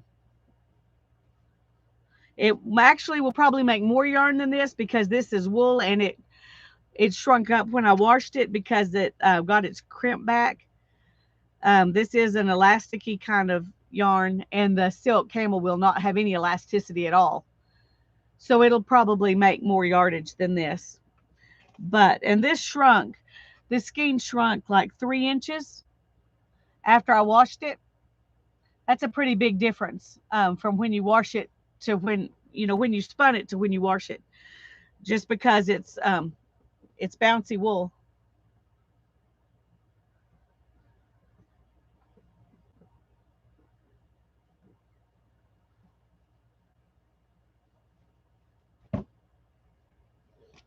Okay, this is Polworth, which is what those two that are Polworth and silk. This is the same kind of fiber, and it was a lot of fun to spin, even though this had been in my stash for like 5 years, compacted in a crocheted braid. It was very compacted. I had to work really hard to get it where it would spin, but once I did, it was fun to spin. So I think these will be much more fun even than this was, and it feels really nice and squishy. Hi, Cindy. Oh, hit the right thing, Lisa. Okay.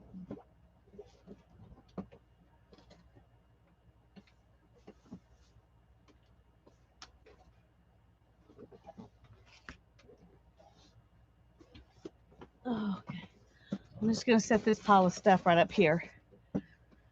This is my Dana journal, and I got cut some of these little things out, and we made some decisions about stuff to decorate the cover with last time.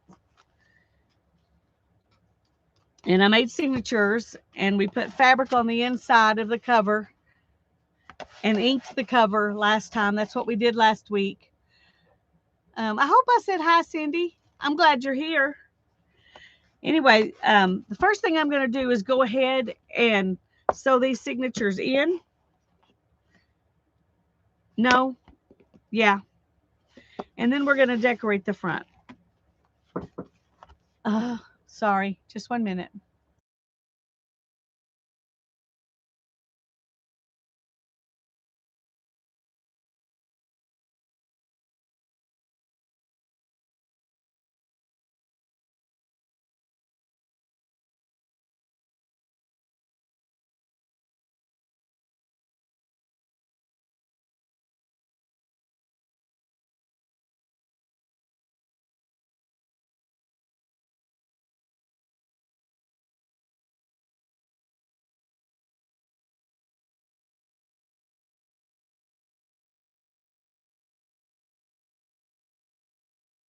Okay. That was Ethan. He's doing a job for me, and he had a question about it. So I did. Okay, good. I'm glad. I always hate it when I miss somebody. So I need to get my hole punch and sewing stuff. Oh.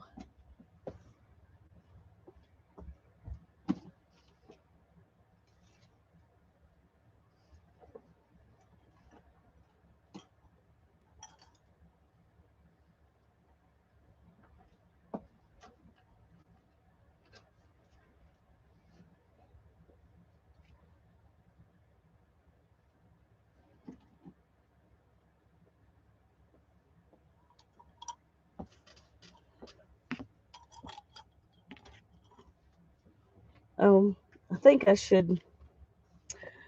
I should try to use my Big Bite with that cover. We'll see if it'll work. I didn't put any Tyvek in it, so hopefully it'll work. Oh, bye-bye, Bonnie. Thanks for coming, though. We would love for you to come back anytime. Okay. One problem with this pretty cover is that it won't be easy to draw my lines and make um, my dots or crosses or whatever for my holes. So I'm going to have to use, let's try this pen, see if it'll work.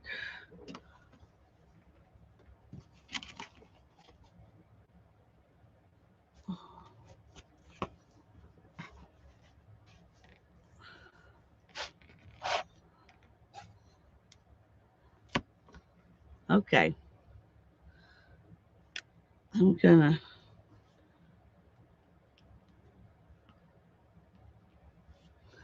make a line. Make sure that's in the middle. Pretty close. Okay. We're going to call it good.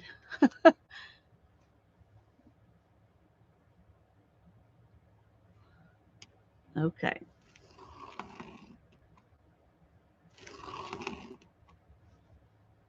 And then I'm going to come over here a little bit.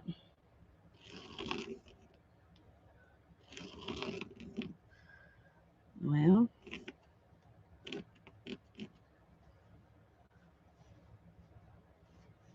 let's turn it around so I can do this one. Make sure I'm doing this right. Yep. Okay. It just, because these squares are not centered in the back, it just looks so off for me. Hi, Lori. I'm glad you're here. Forgot it was Monday night. Well, that's okay.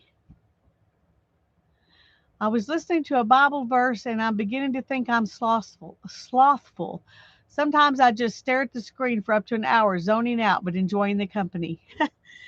Well, sometimes you need that. And if you need it, I don't think it's being slothful, it's being quiet. Um,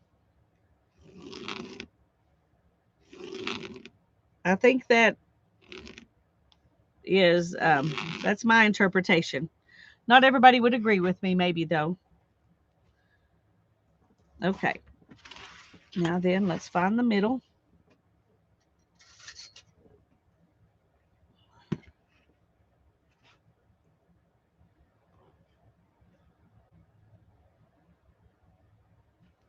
Okay.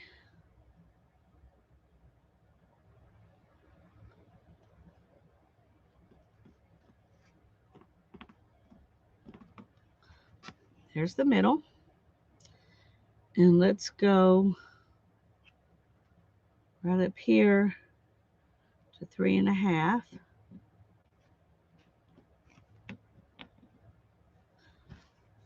Let's go down here to 2.5.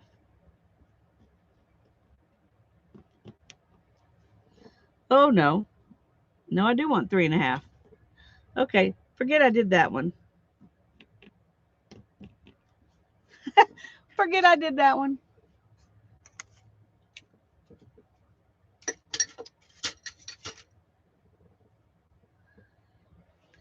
All right. Now then, let's see if this will work.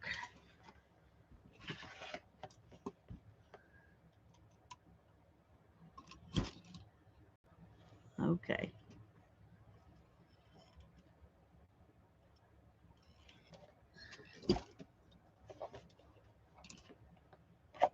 Let's see. Okay, so far so good.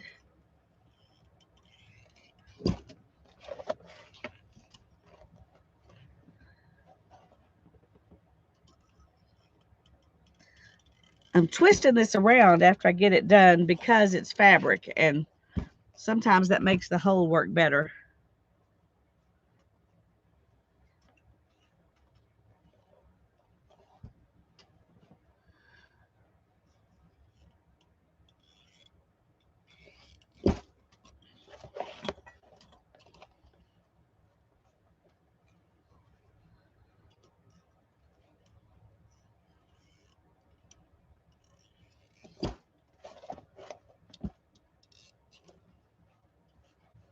One more here in the middle.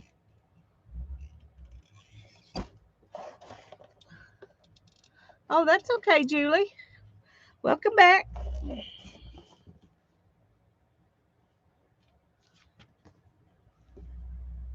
My lines are not going to be perfectly in lines. For some reason, they got, well, because it was me, and I don't make perfect lines. They got crookeded.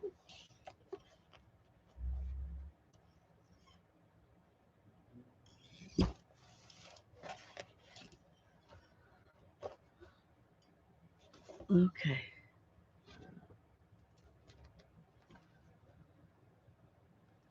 Boy, those are definitely not centered. I should have done it from the back. I should have done it from the back. Okay. Well, that's frustrating.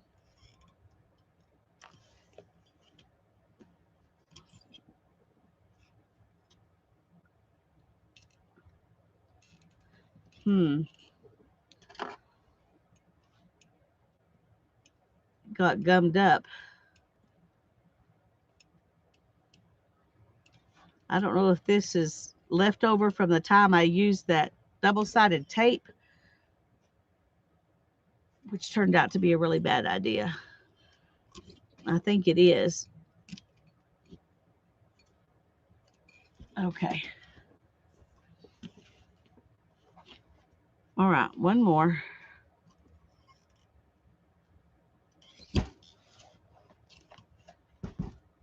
Okay. See, look at that.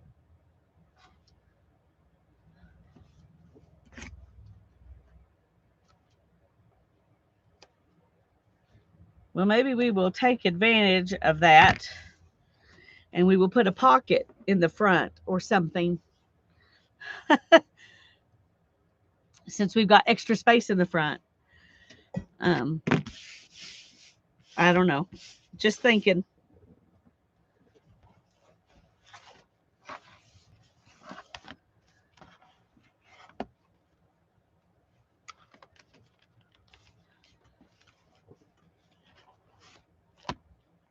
Okay. I'm going to start with the back one. Let me get some.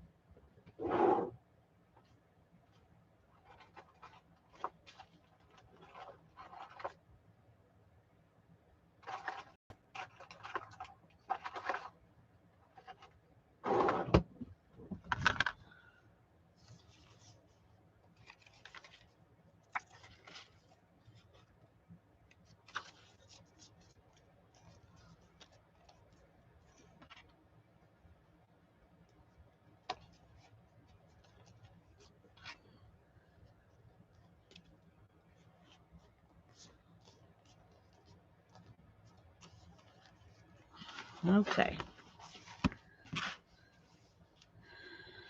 And my pen.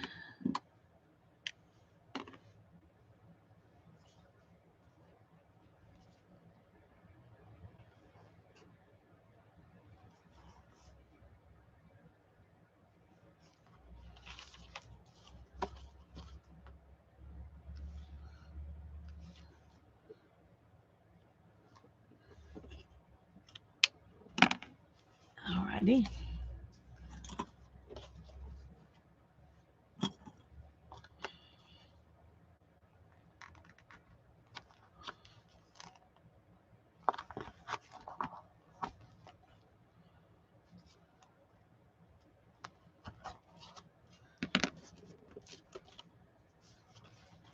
And now we need some thread and a needle. Whew. I love those paper clips too. I used to use clasps all the time to hold my signatures together, but these paper clips are much easier and they work really well. But I have to have my papers stuck together. I end up making a mess and it's twice as hard for me. So,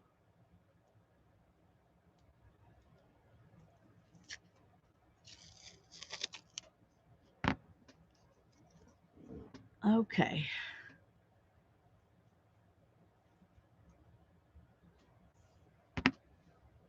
I had in my head this linen was waxed, but it hasn't been. So I'm wondering. I went and found another pair of scissors, and there's one laying right there. Yeah.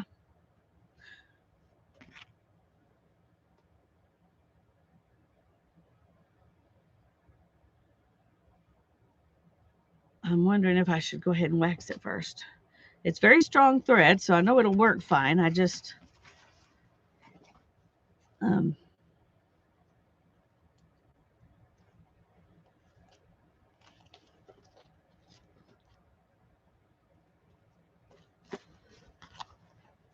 I don't think I want to mess with it. Probably should, but I don't think I want to.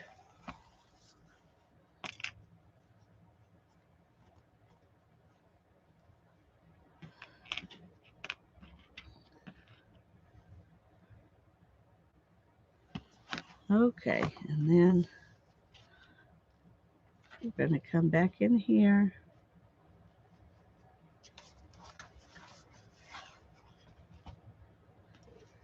And up here. Do y'all do this? Do you talk your way through your threading? Okay, come on. I know there's a hole through there. There we go. Or am I the only one who talks to myself while I do this? Please tell me I'm not the only one. I don't really want to be the only one.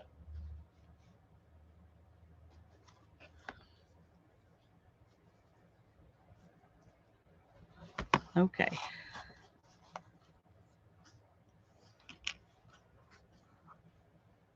I binded my ABC book like that. Yay, Cheryl! Yeah, I do know, but you're so much like me in so many ways, Tanya, that that doesn't surprise me. I just wondered if we were the only ones. Here, Thready.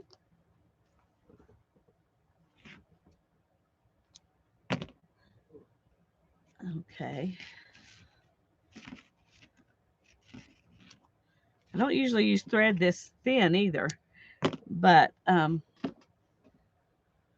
think this will work okay. It doesn't seem to be a problem at the moment.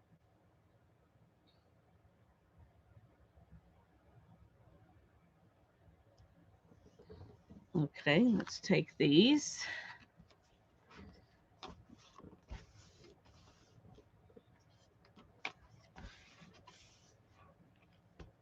And we'll grab the next one. Nope, we're not the only ones. Okay. Thank you, Sherry. I'm glad to know.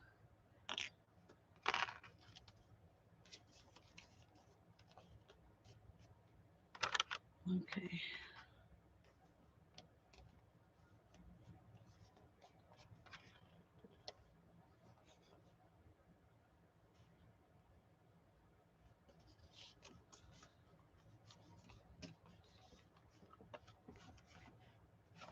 Okay.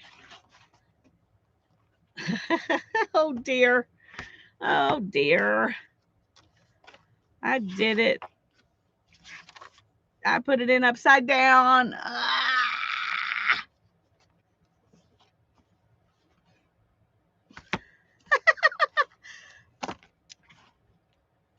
Okay.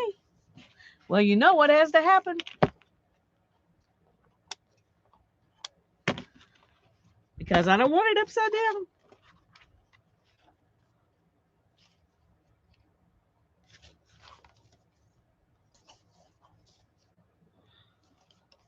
Okay, let's find the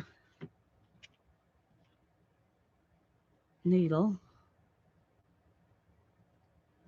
Put it through the center, through the top, bottom. Let me see if I can find a couple more paper clips.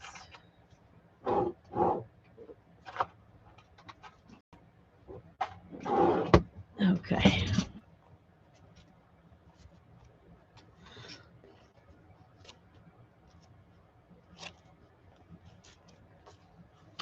Okay. Try again here. Well, I'm going to fix it. I'm going to fix it.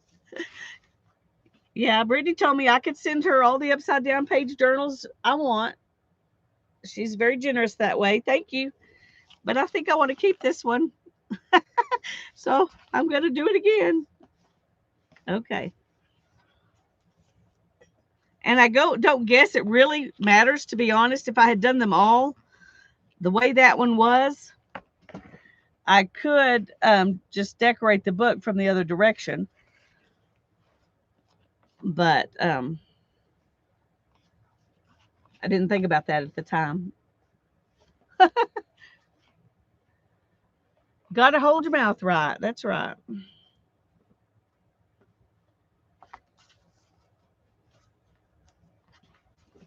Okay.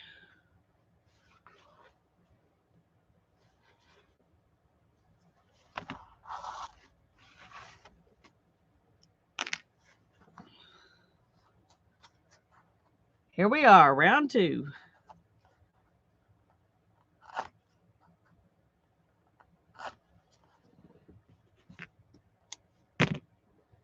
Okay. Try it again here.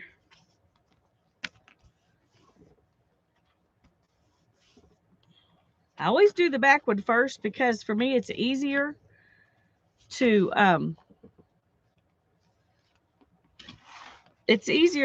work in front of the last one than it is to work behind the last one. And I don't know if that's being left-handed or what.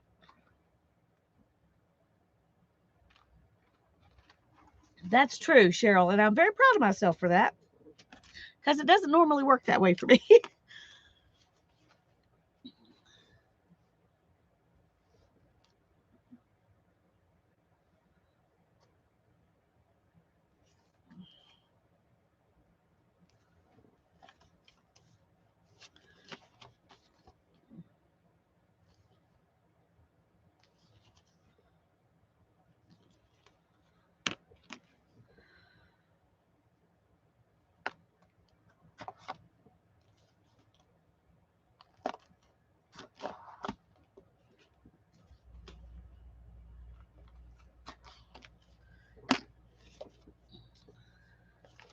Okay, like this. More yarn, more thread. Hi, Janice. I'm glad you're here.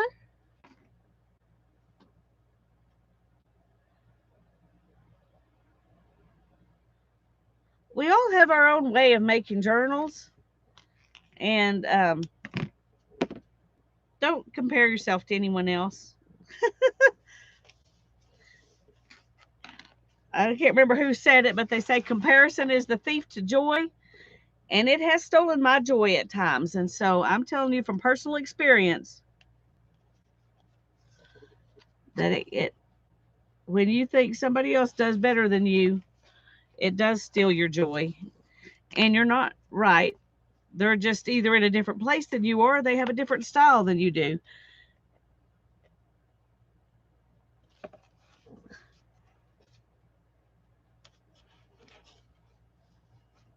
I noticed that some of the people whose stuff I thought was better than mine was really just different. And it wasn't the stuff I wanted to make. I don't know if that makes sense, but it wasn't even what I liked to make. Oh dear. Oh, uh-oh. Did these holes?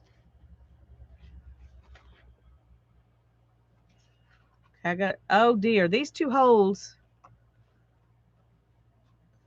got too close together. So I'm going to have to punch another hole for my front signature. There's another boo-boo. We're just having boo-boos all over the place in this journal. But I can fix it. Maybe so. I just don't remember, Janice. But I thought it was very wise. Very wise. When I heard that, I was like, yes, you let that happen to you. You need to stop it, Lisa. Just stop it.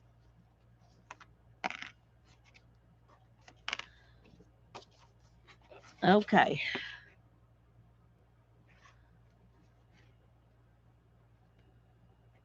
And that may have happened there too.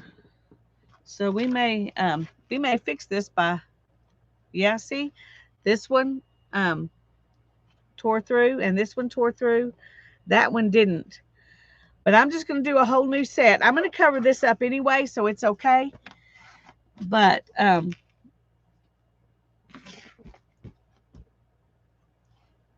just going to do a new set of holes.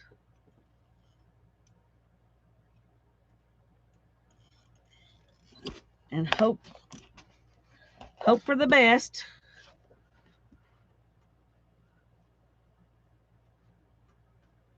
I think I did that one too close. Oh, goodness gracious. So now I have just a third one that I think is attached to those other two. Let's see. Yep. Okay. For this one, I'm going to just punch it in a completely different spot. I'm going to do it like here and here. And then I can use this one. I don't know how else to do it. So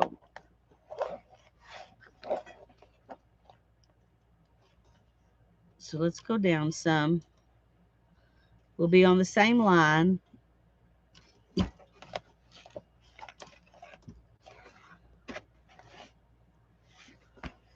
Okay.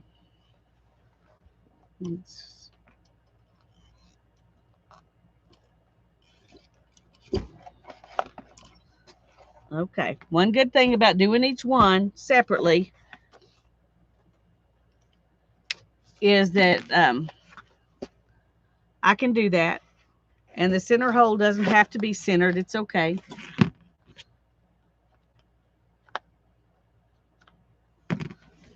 It's going to be fine. Okay. It's going to be fine. It's going to be fine.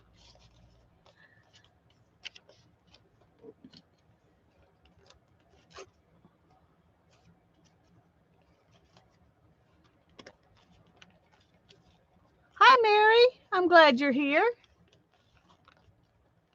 You came in just in time to see all my mistakes.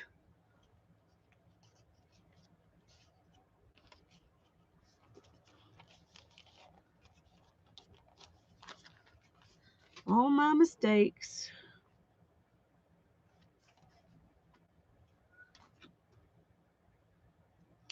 Nobody will know but me. Y'all will forget. Okay, well, if you promise me you'll forget, I'll be all right.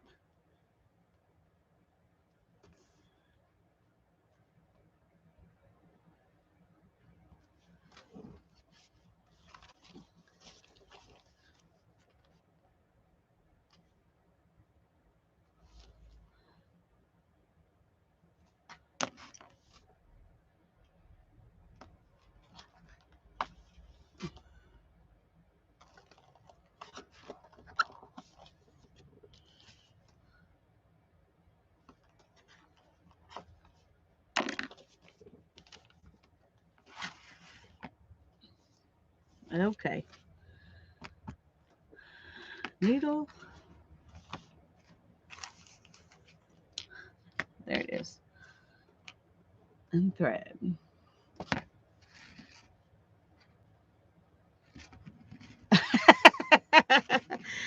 That's true. That's true. What was I thinking, Teresa? Of course you're going to forget. And sometimes that's a blessing. Sometimes being able to forget things is a blessing.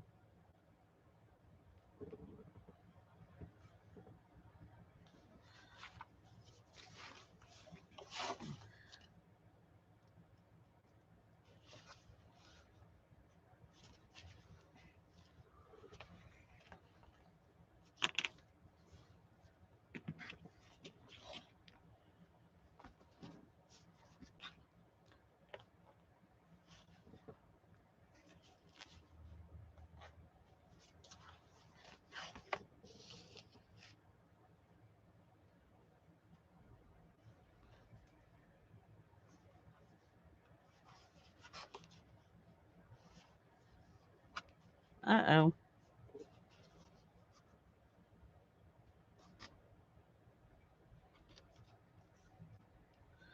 I think I marked my hole wrong.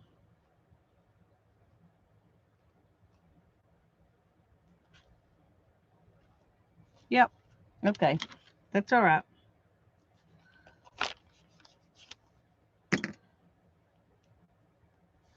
This is the How to Survive Your Mistakes journal.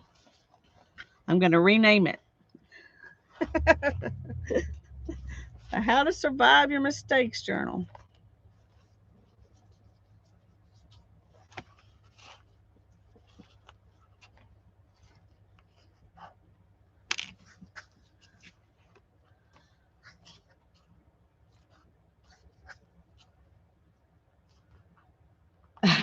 Barbara's been blessed very well by being able to forget things.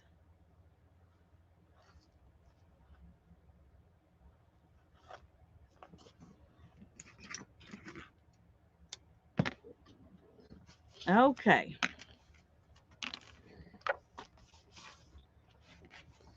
All right. See, there we go. Nobody would ever know how many times I messed up on that. Or an oops journal. There you go. Or a boo boo. Best time to be watching. We learned how to fix it. There you go.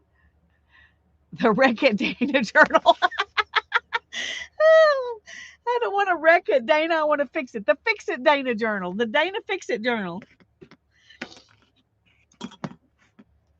Okay.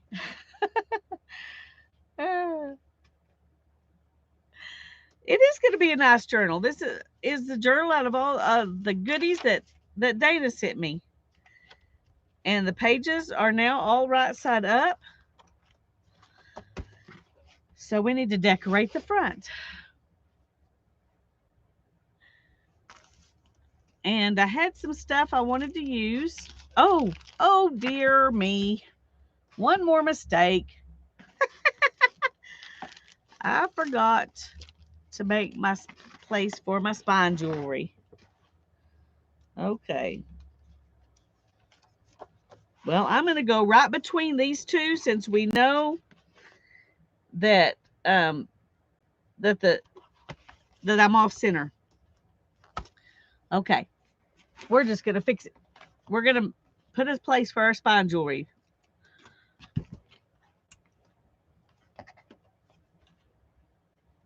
Oh, let's do this because I've got a big eyelet. I want a hole that will match.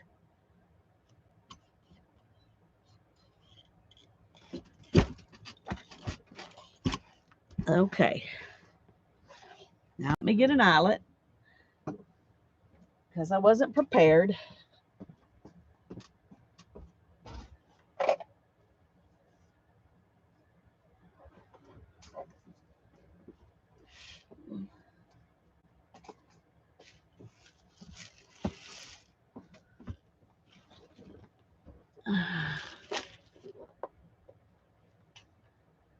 Now there's no way it's all she sent you.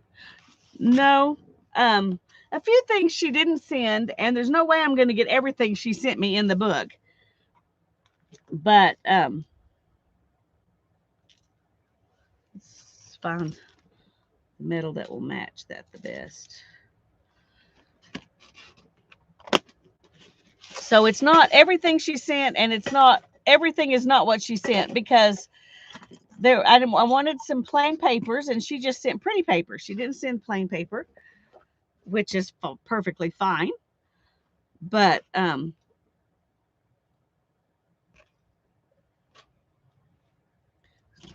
so I have plenty of paper I can add in. Yeah, she sent a ton. You're right, and there's no way that I'm going to be able to use everything.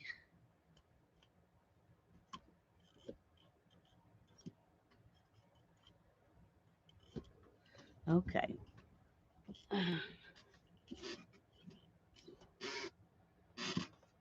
There we go. Now I should have decorated the spine and then done that.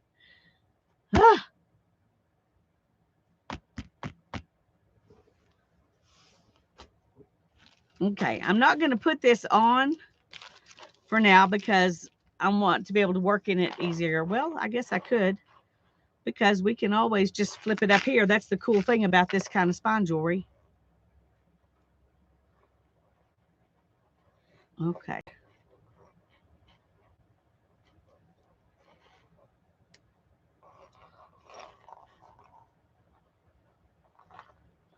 I don't know if I have the strength to do this.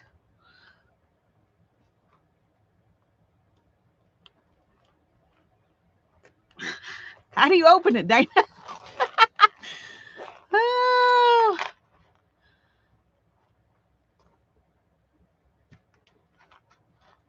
Okay, I need some pliers or something, because I can't push this down enough and hold it there. 20 years ago I could have, but not now. Get my hubby, yeah. Okay, I'm going to go in the house and I'm going to let my hubby do it. And then I'll come back and we'll work on it some more. I'll be right back. Y'all are smart ladies.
Okay. I could shut it. I just couldn't open it. This is the absolute perfect size book for this spine jewelry. Look at that. It goes all the way to the bottom. Let's see if I can get it up here where you can see. But not too far. Okay, I have to check something. It's looking like it might really come a storm out there. And I don't know if it's just getting dark enough. It says we have a 90% chance. Okay, let me look at the radar real quick.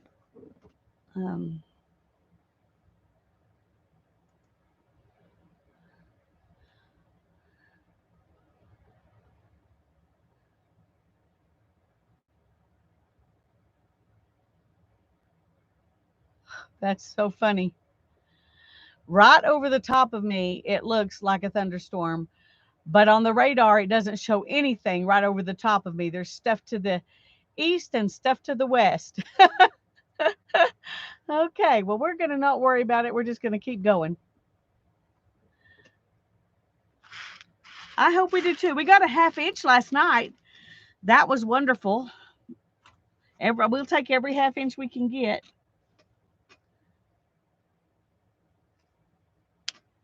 Okay. Now then, let's make it beautiful. Okay, one thing I wanted to do was to put this on the spine, and I think I may do it just from right there.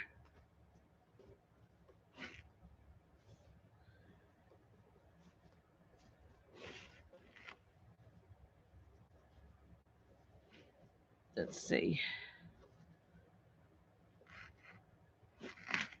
Kind of like that on the front. Okay.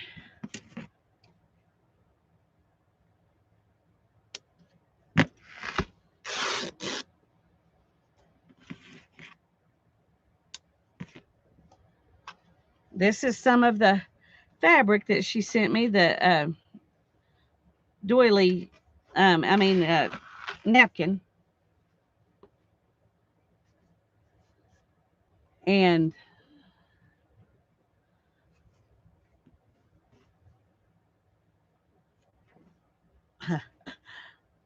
I just realized maybe this was how it needs to go. Nope. I don't know what I did.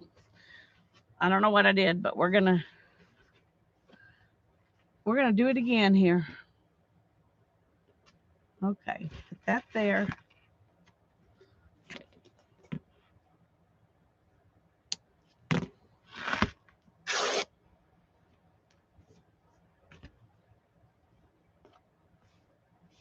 There we go. I was going, how am I messed that up? Okay, I've got it.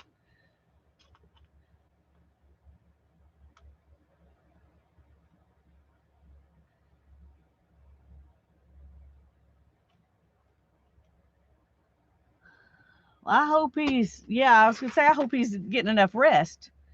Eating is important too, but so is resting.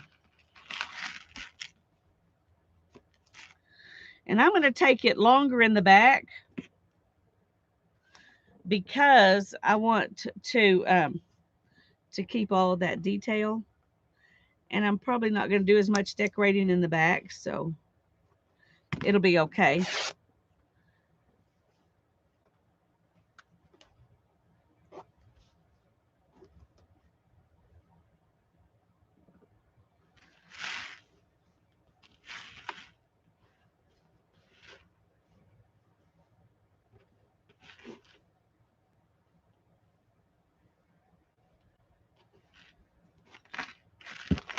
Okay, so it's going to look like this on the back and like this on the front,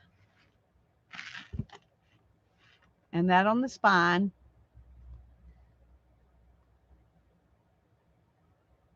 So hopefully that should be good.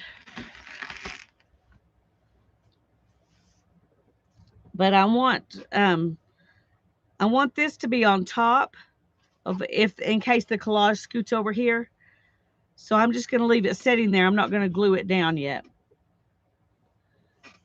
And then we got this piece that we want to put on here. And I'm trying to decide if I want to cut these out or if I want to just layer them somewhere.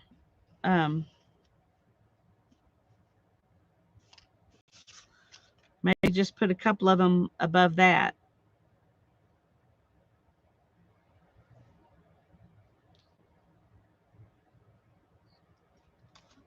Oh, it's hard to make decisions. I'm sorry. What glue were you going to use? I'm not sure, Julie. Um, Part of me thinks I just want to use this Scotch Create glue stick.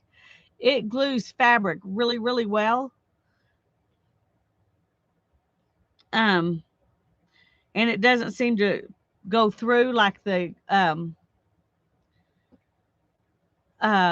like the art glitter glue does. I do have some Fabri-Tac, but I don't like the way it smells. So I could use the Fabri-Tac too. I just haven't decided yet. So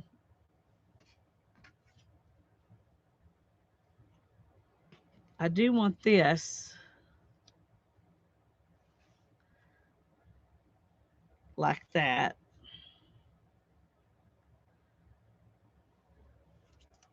And I want some of these other things to be on here.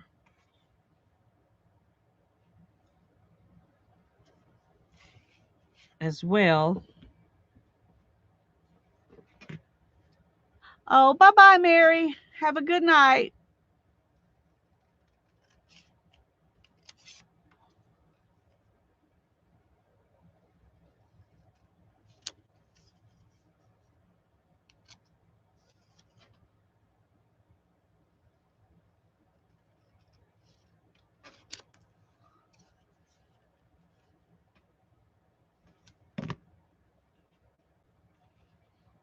I like the idea of the book, you know, the library card checkout.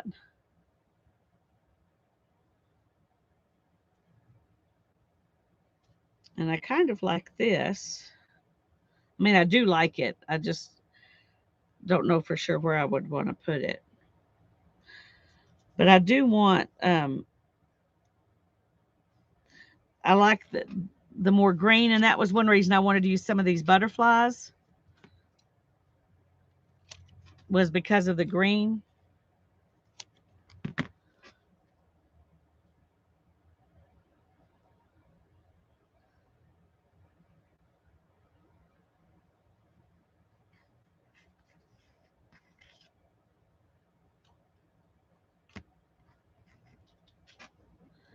And I think instead of putting multifarious, I want to put the definition: having many kinds of parts or elements of great variety, diverse, manifold. I want to put that on there because that tells kind of about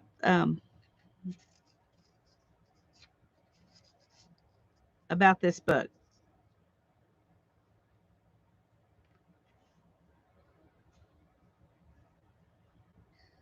But it looks like just a pile of stuff. It doesn't look like it goes together, and so I'm trying to decide if am I thinking too hard?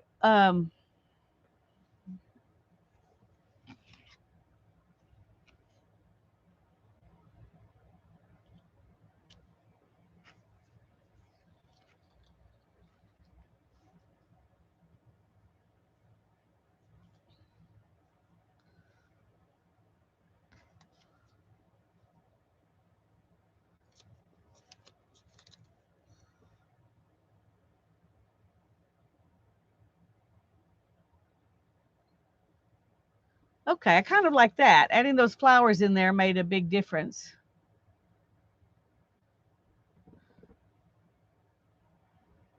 What do you think? Do you think if I ink everything that'll look okay? Or do you think it needs something more?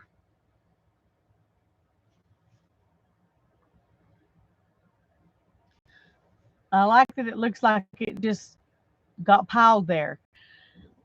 Yeah, I think I do too, now that I've stuck that card in there. Um,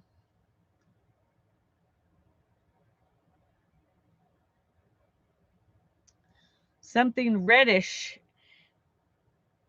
in the lower right. Hmm.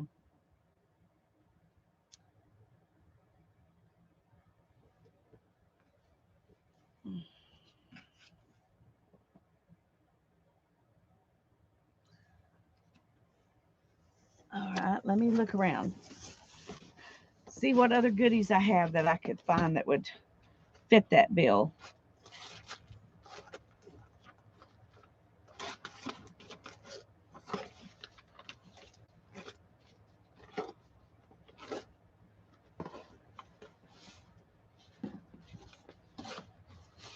Okay, let's see.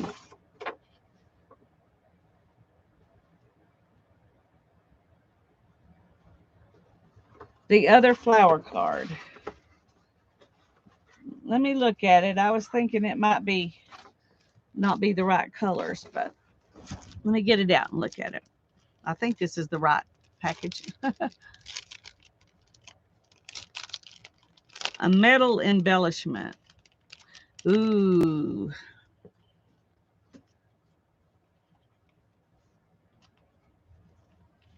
Well, maybe the other card's not in here. Okay, wrong bag, wrong box. I mean, wrong bag.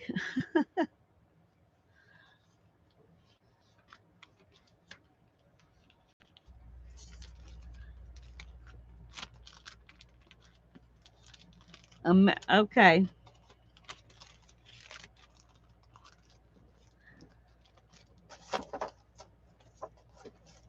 Um, Let me look at something real quick here.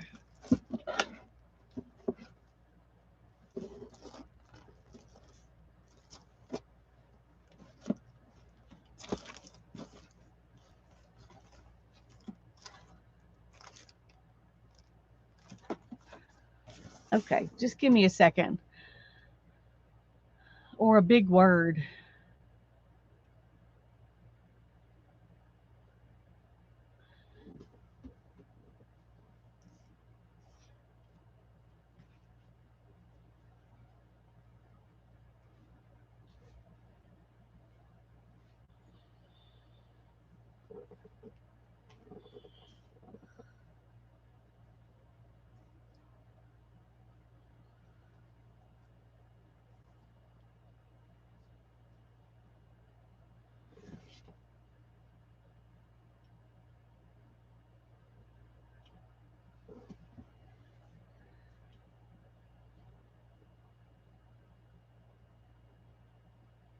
Stamp friend on the bottom right. That's a great idea. Okay, let me get my.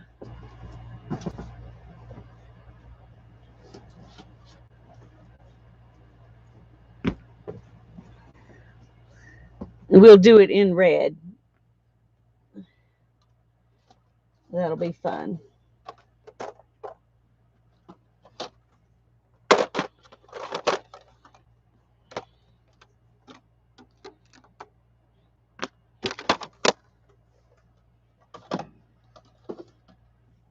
Oh, well, I got get that out, but I do need to ink stuff.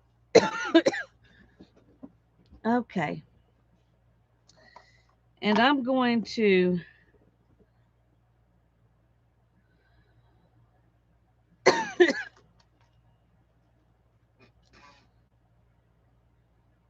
think I'm going to ink in sepia because you know I love that.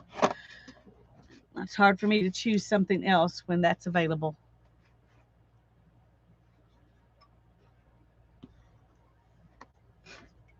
Okay, let's see. Like this.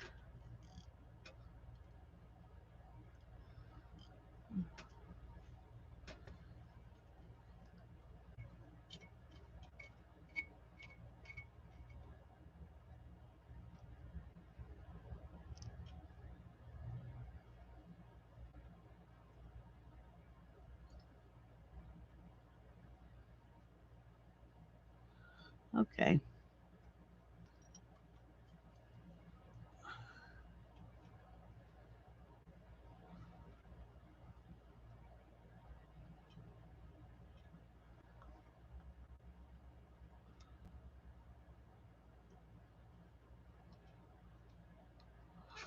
Sorry, this takes a minute.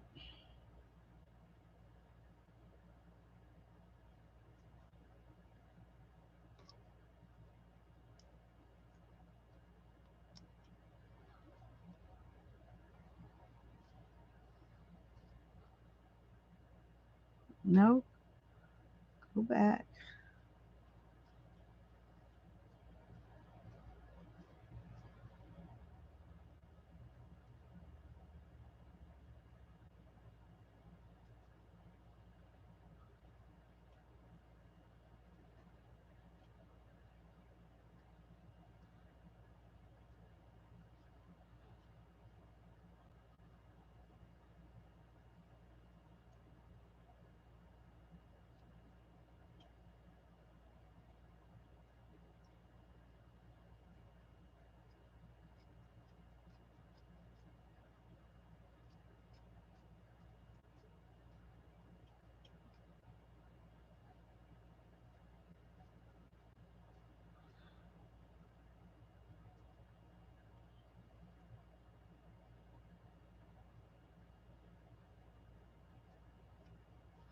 Sorry, y'all. I have to think.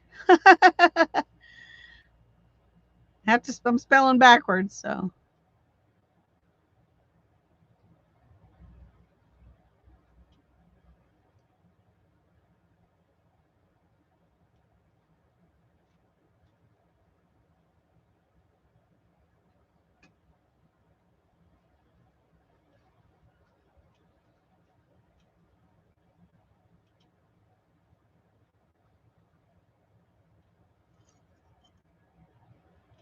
Friend. Is that how you spell friend?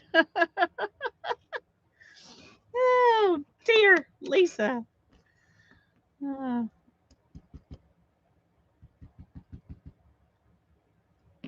Let's put it on something else first to make sure. No, I spelled it backwards. Denerf. Okay. F R I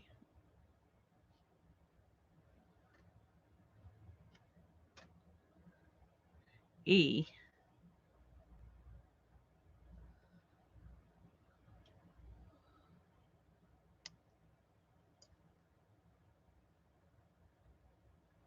N D. Okay.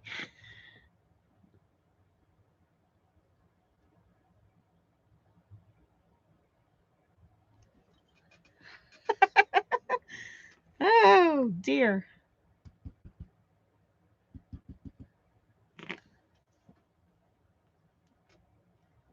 There we go. Friends. Okay. Oh, Janet. Have to do it all over again. But I like the idea.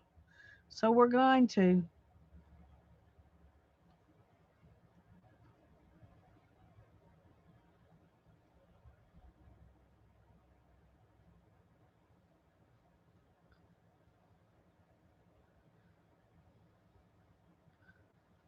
No.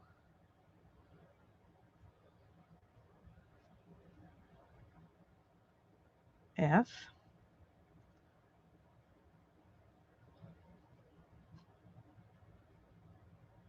R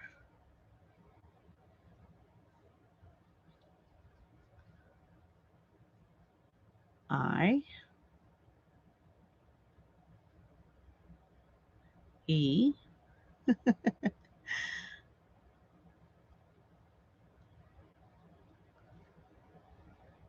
and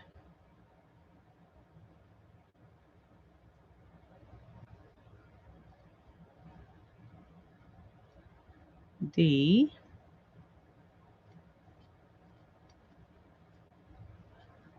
S.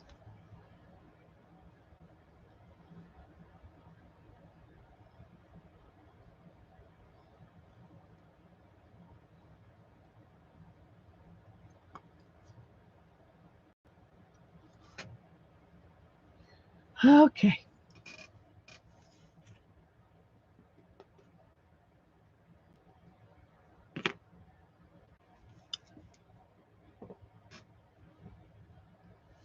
All right, there we go.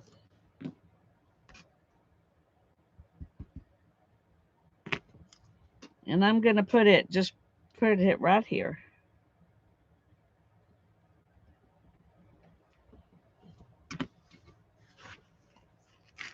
Like that.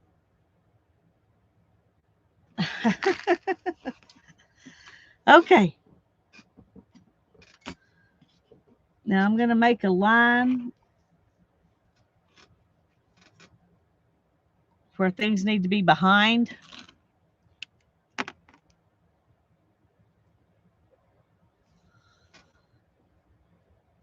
Right there.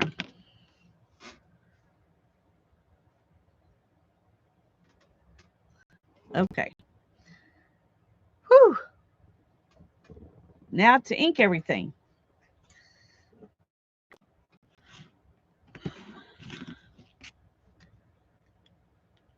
That's what was missing. I agree.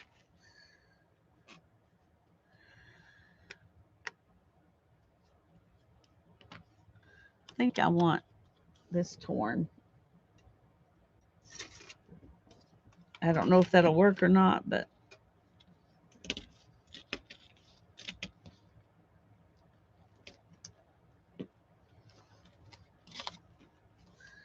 it doesn't even have to be torn perfectly. Just some.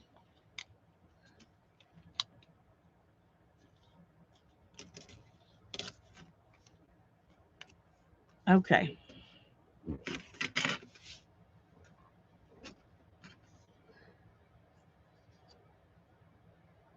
The Nerf would have been cool in the corner, yeah. It might would have.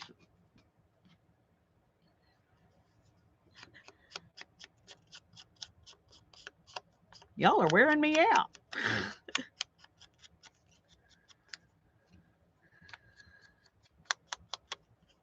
But I'm having fun, so it's okay.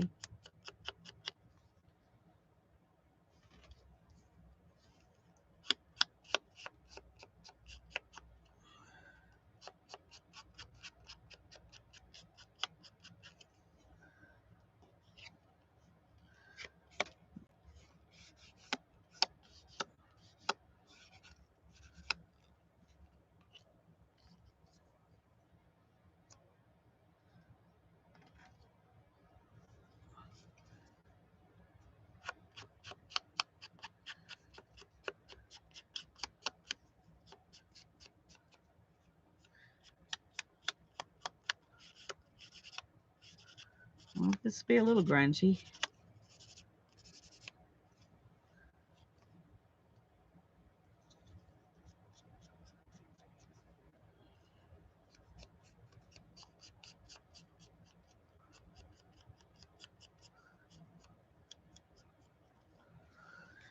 This may be as far as we get tonight after I get this all on there. And then next week we'll make pockets and embellishments and decorate pages and stuff like that.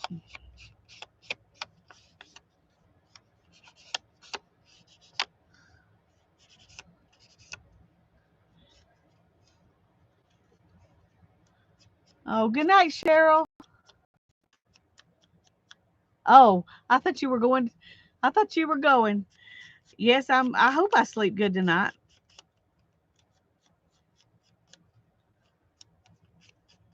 I have slept better the last 2 nights than I've slept in a long time, so I'm hopeful.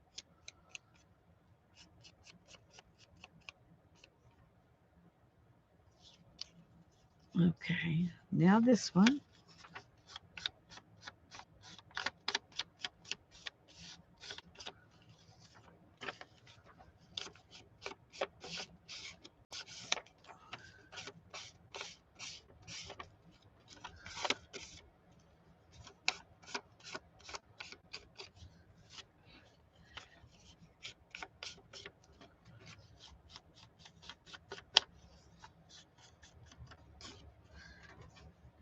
Okay, I'm going to go ahead and ink this because it might peek through at different places. I can't remember. I can't remember.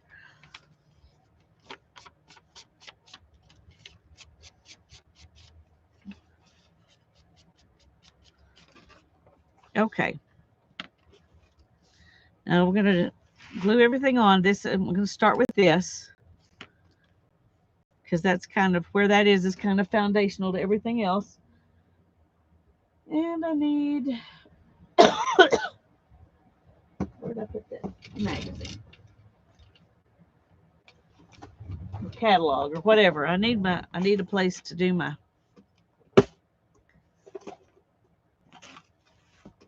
um, gotta move stuff just so I can glue. It's pretty bad.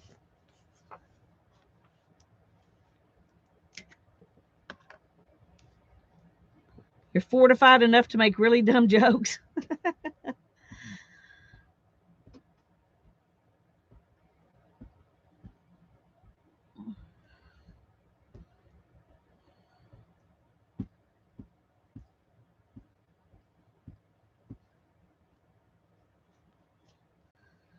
Okay.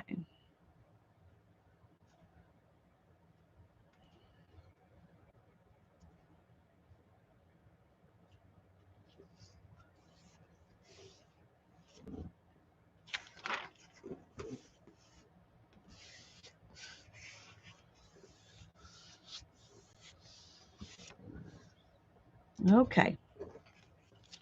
Now then we've got,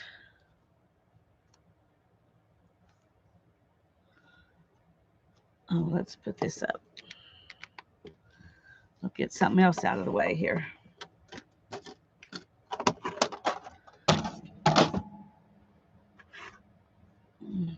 All right. Where did those go?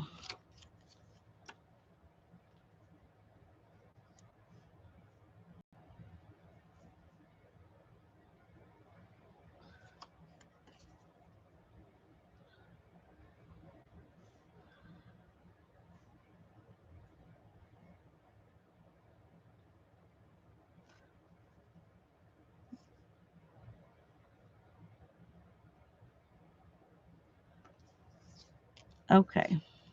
Let's do this one next.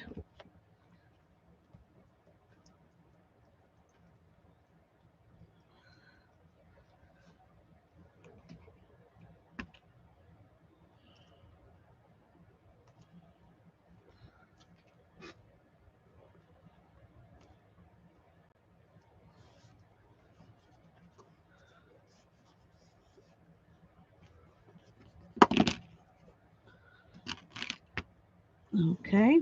And then this.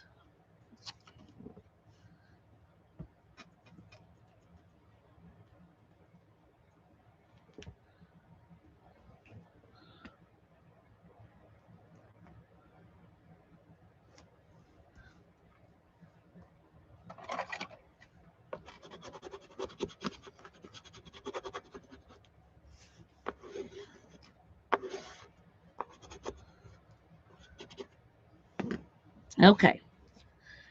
And then we have this. And I think I was going to have that underneath there. Yeah, I think I am. Okay.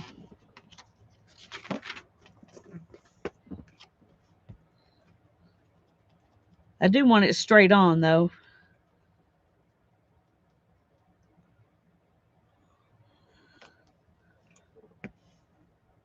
And I know I'm really gooping the glue on here, but I want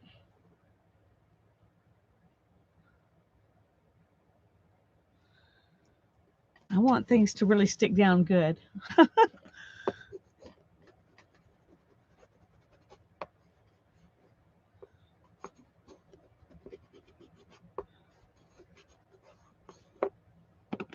Okay. And then we're going to have this.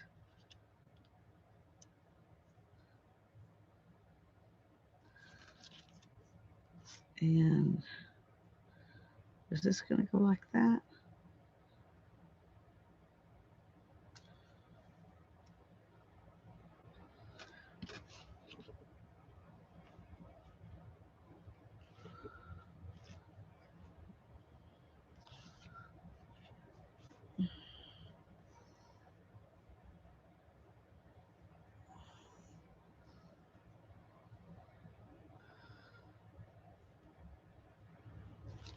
Okay. Let's do this one next. I'm glad you're enjoying it. I'm enjoying it.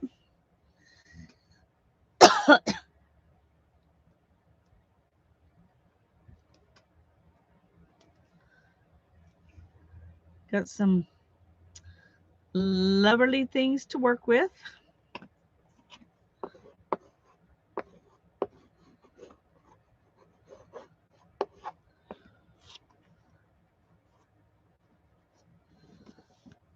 Okay, and then, oh, I think I was going to do that the other way.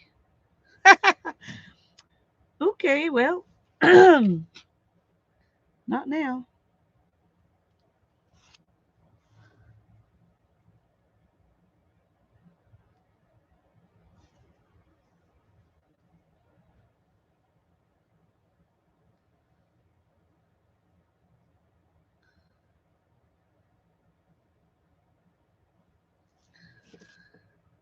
All right. Excuse me.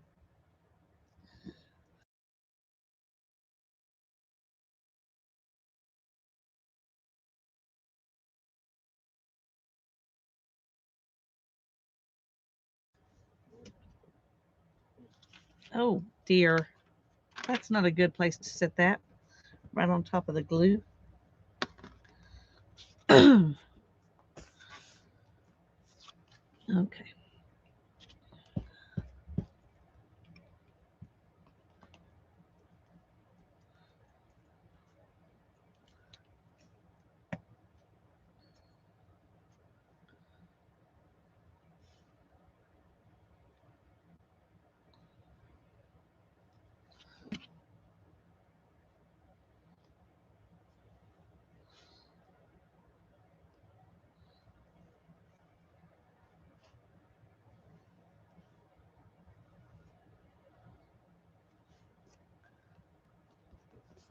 Okay.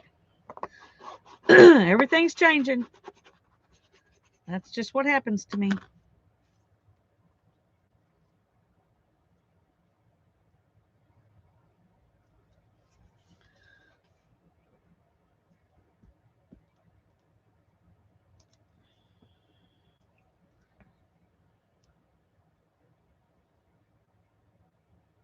If you don't want things to change, you got to take a picture of it.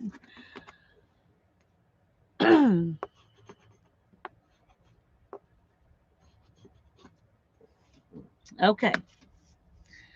Now then, I have got to decide something here. Ooh, I almost forgot this, and I want that on there. Yep, yep, yep. Almost forgot it.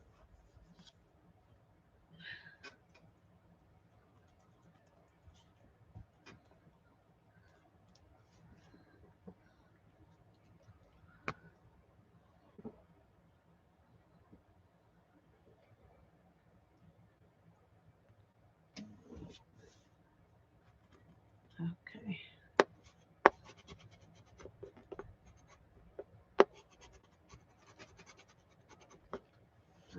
There. That makes a difference. Thank you, Julie. I almost needed you to. Luckily, I realized it. Okay, what I'm trying to decide is if I should coat this with something before I put this on, or if I should just let it be like it is. Anybody with um, a strong opinion either way?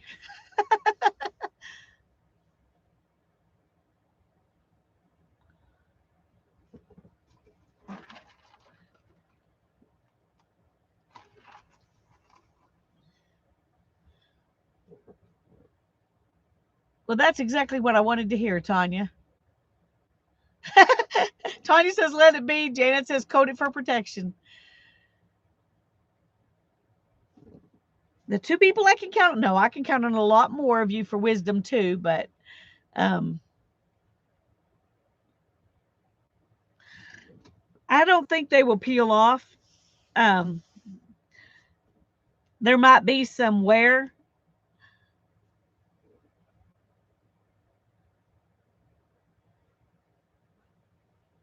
That's true. Do I want handling grunge on it or not? I think maybe. I don't know.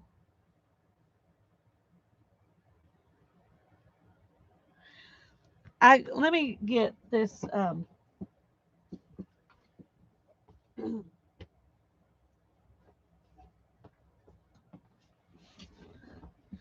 I sprayed this book with a light coat of I think it's Crayon triple thick.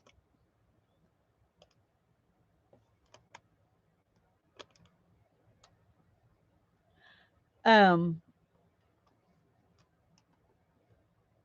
okay, that's a good idea. Except I do want to um if I'm going to do it, I want to do it before I put this on.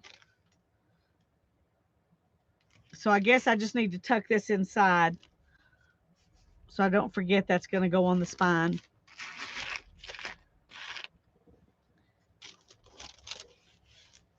But I think, you know, that turned out really nice. It didn't really change much. It did change the fabric of the book, which I don't like. And that makes me not want to do it to this. Probably not, Cheryl.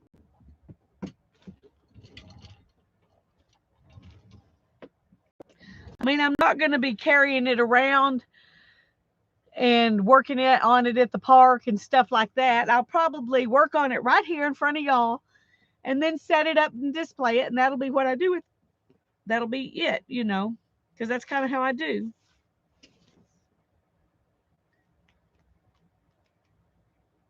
Yeah, and I don't think I want it on the fabric.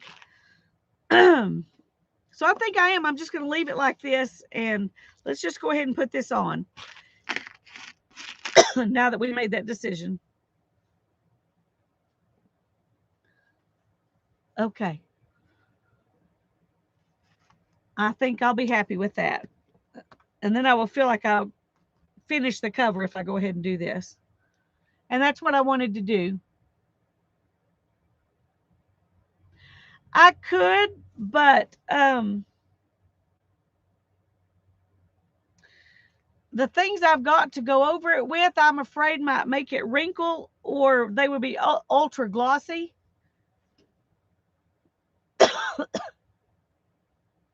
I'm waiting, Tanya.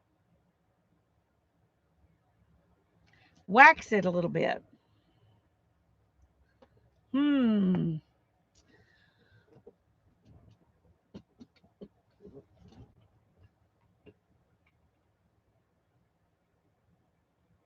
I'm trying to think where my Daddy Vans is. That would be something I could put on it. The only other thing I have I could wax it with would be some shoe polish.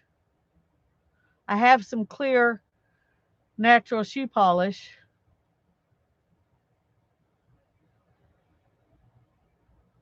Should I go try to find my Daddy Vans? I think it got borrowed.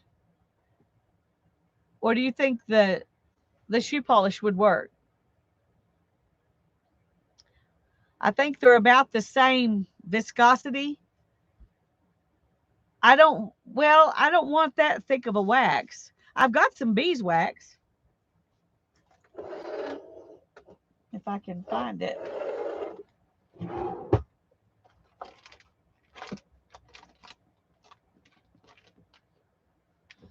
See, I've got some beeswax. Would you just rub it on there, Tanya? Okay, now I'm thinking. No, I don't have I don't think I have a candle.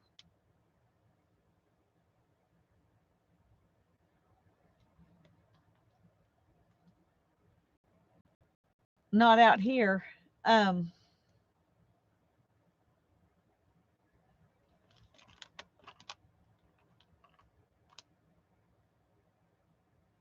Okay.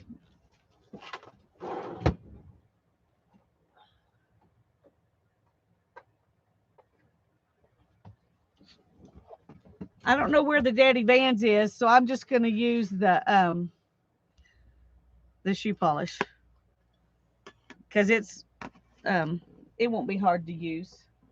Let's find a little piece of fabric here that I can, well, maybe a napkin. Let's see.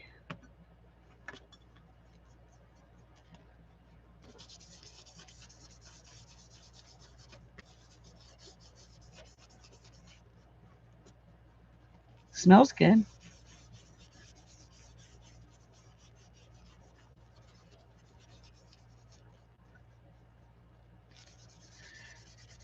You can see a little bit of difference in these two papers, but it's not a bad difference.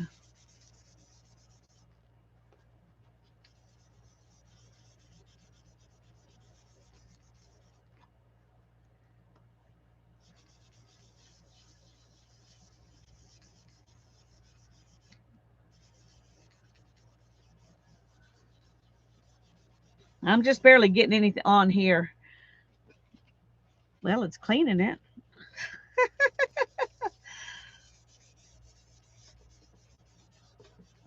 Now we'll kind of rub it off.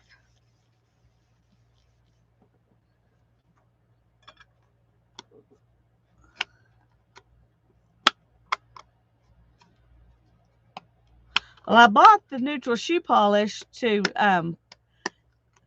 I saw somebody use it. I don't remember who, but well, come on. They mixed some metallic, like mica powder with it and made a metallic wax. And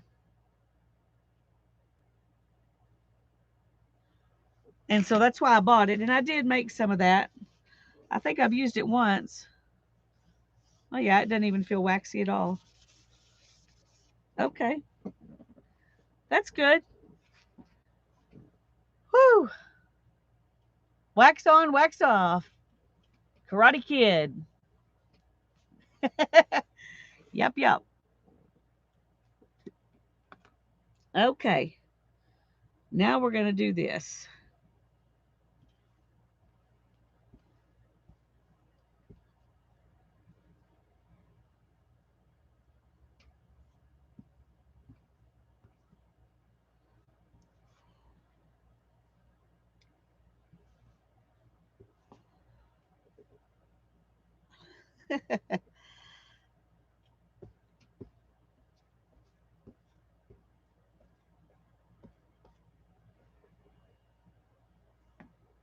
Oh, I think I missed that part right over there. Okay. Let's move this out of the way.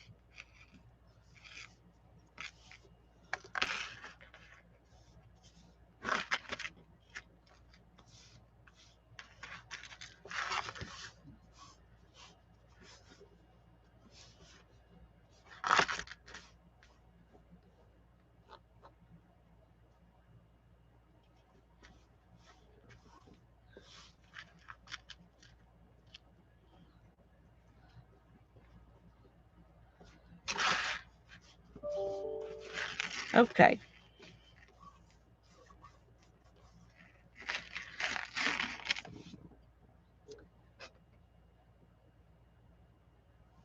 There we go.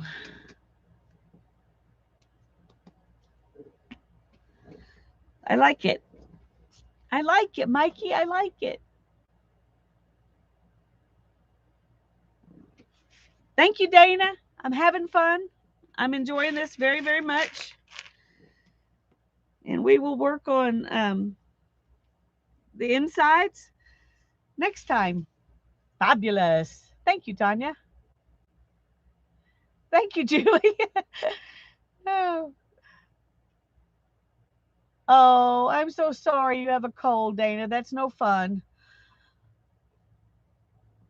I hope you get to feeling better very quickly. Yes, tomorrow at 2 on Tanya's channel, 2 Central Time on Tanya's channel, and Thursday at 2 Central Time on my channel. Oh, I didn't think about that. We're just going to let it be.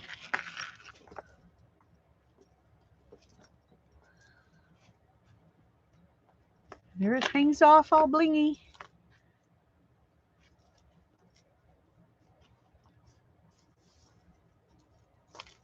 Okay. I'm going to actually open it and let it just lay right here and dry.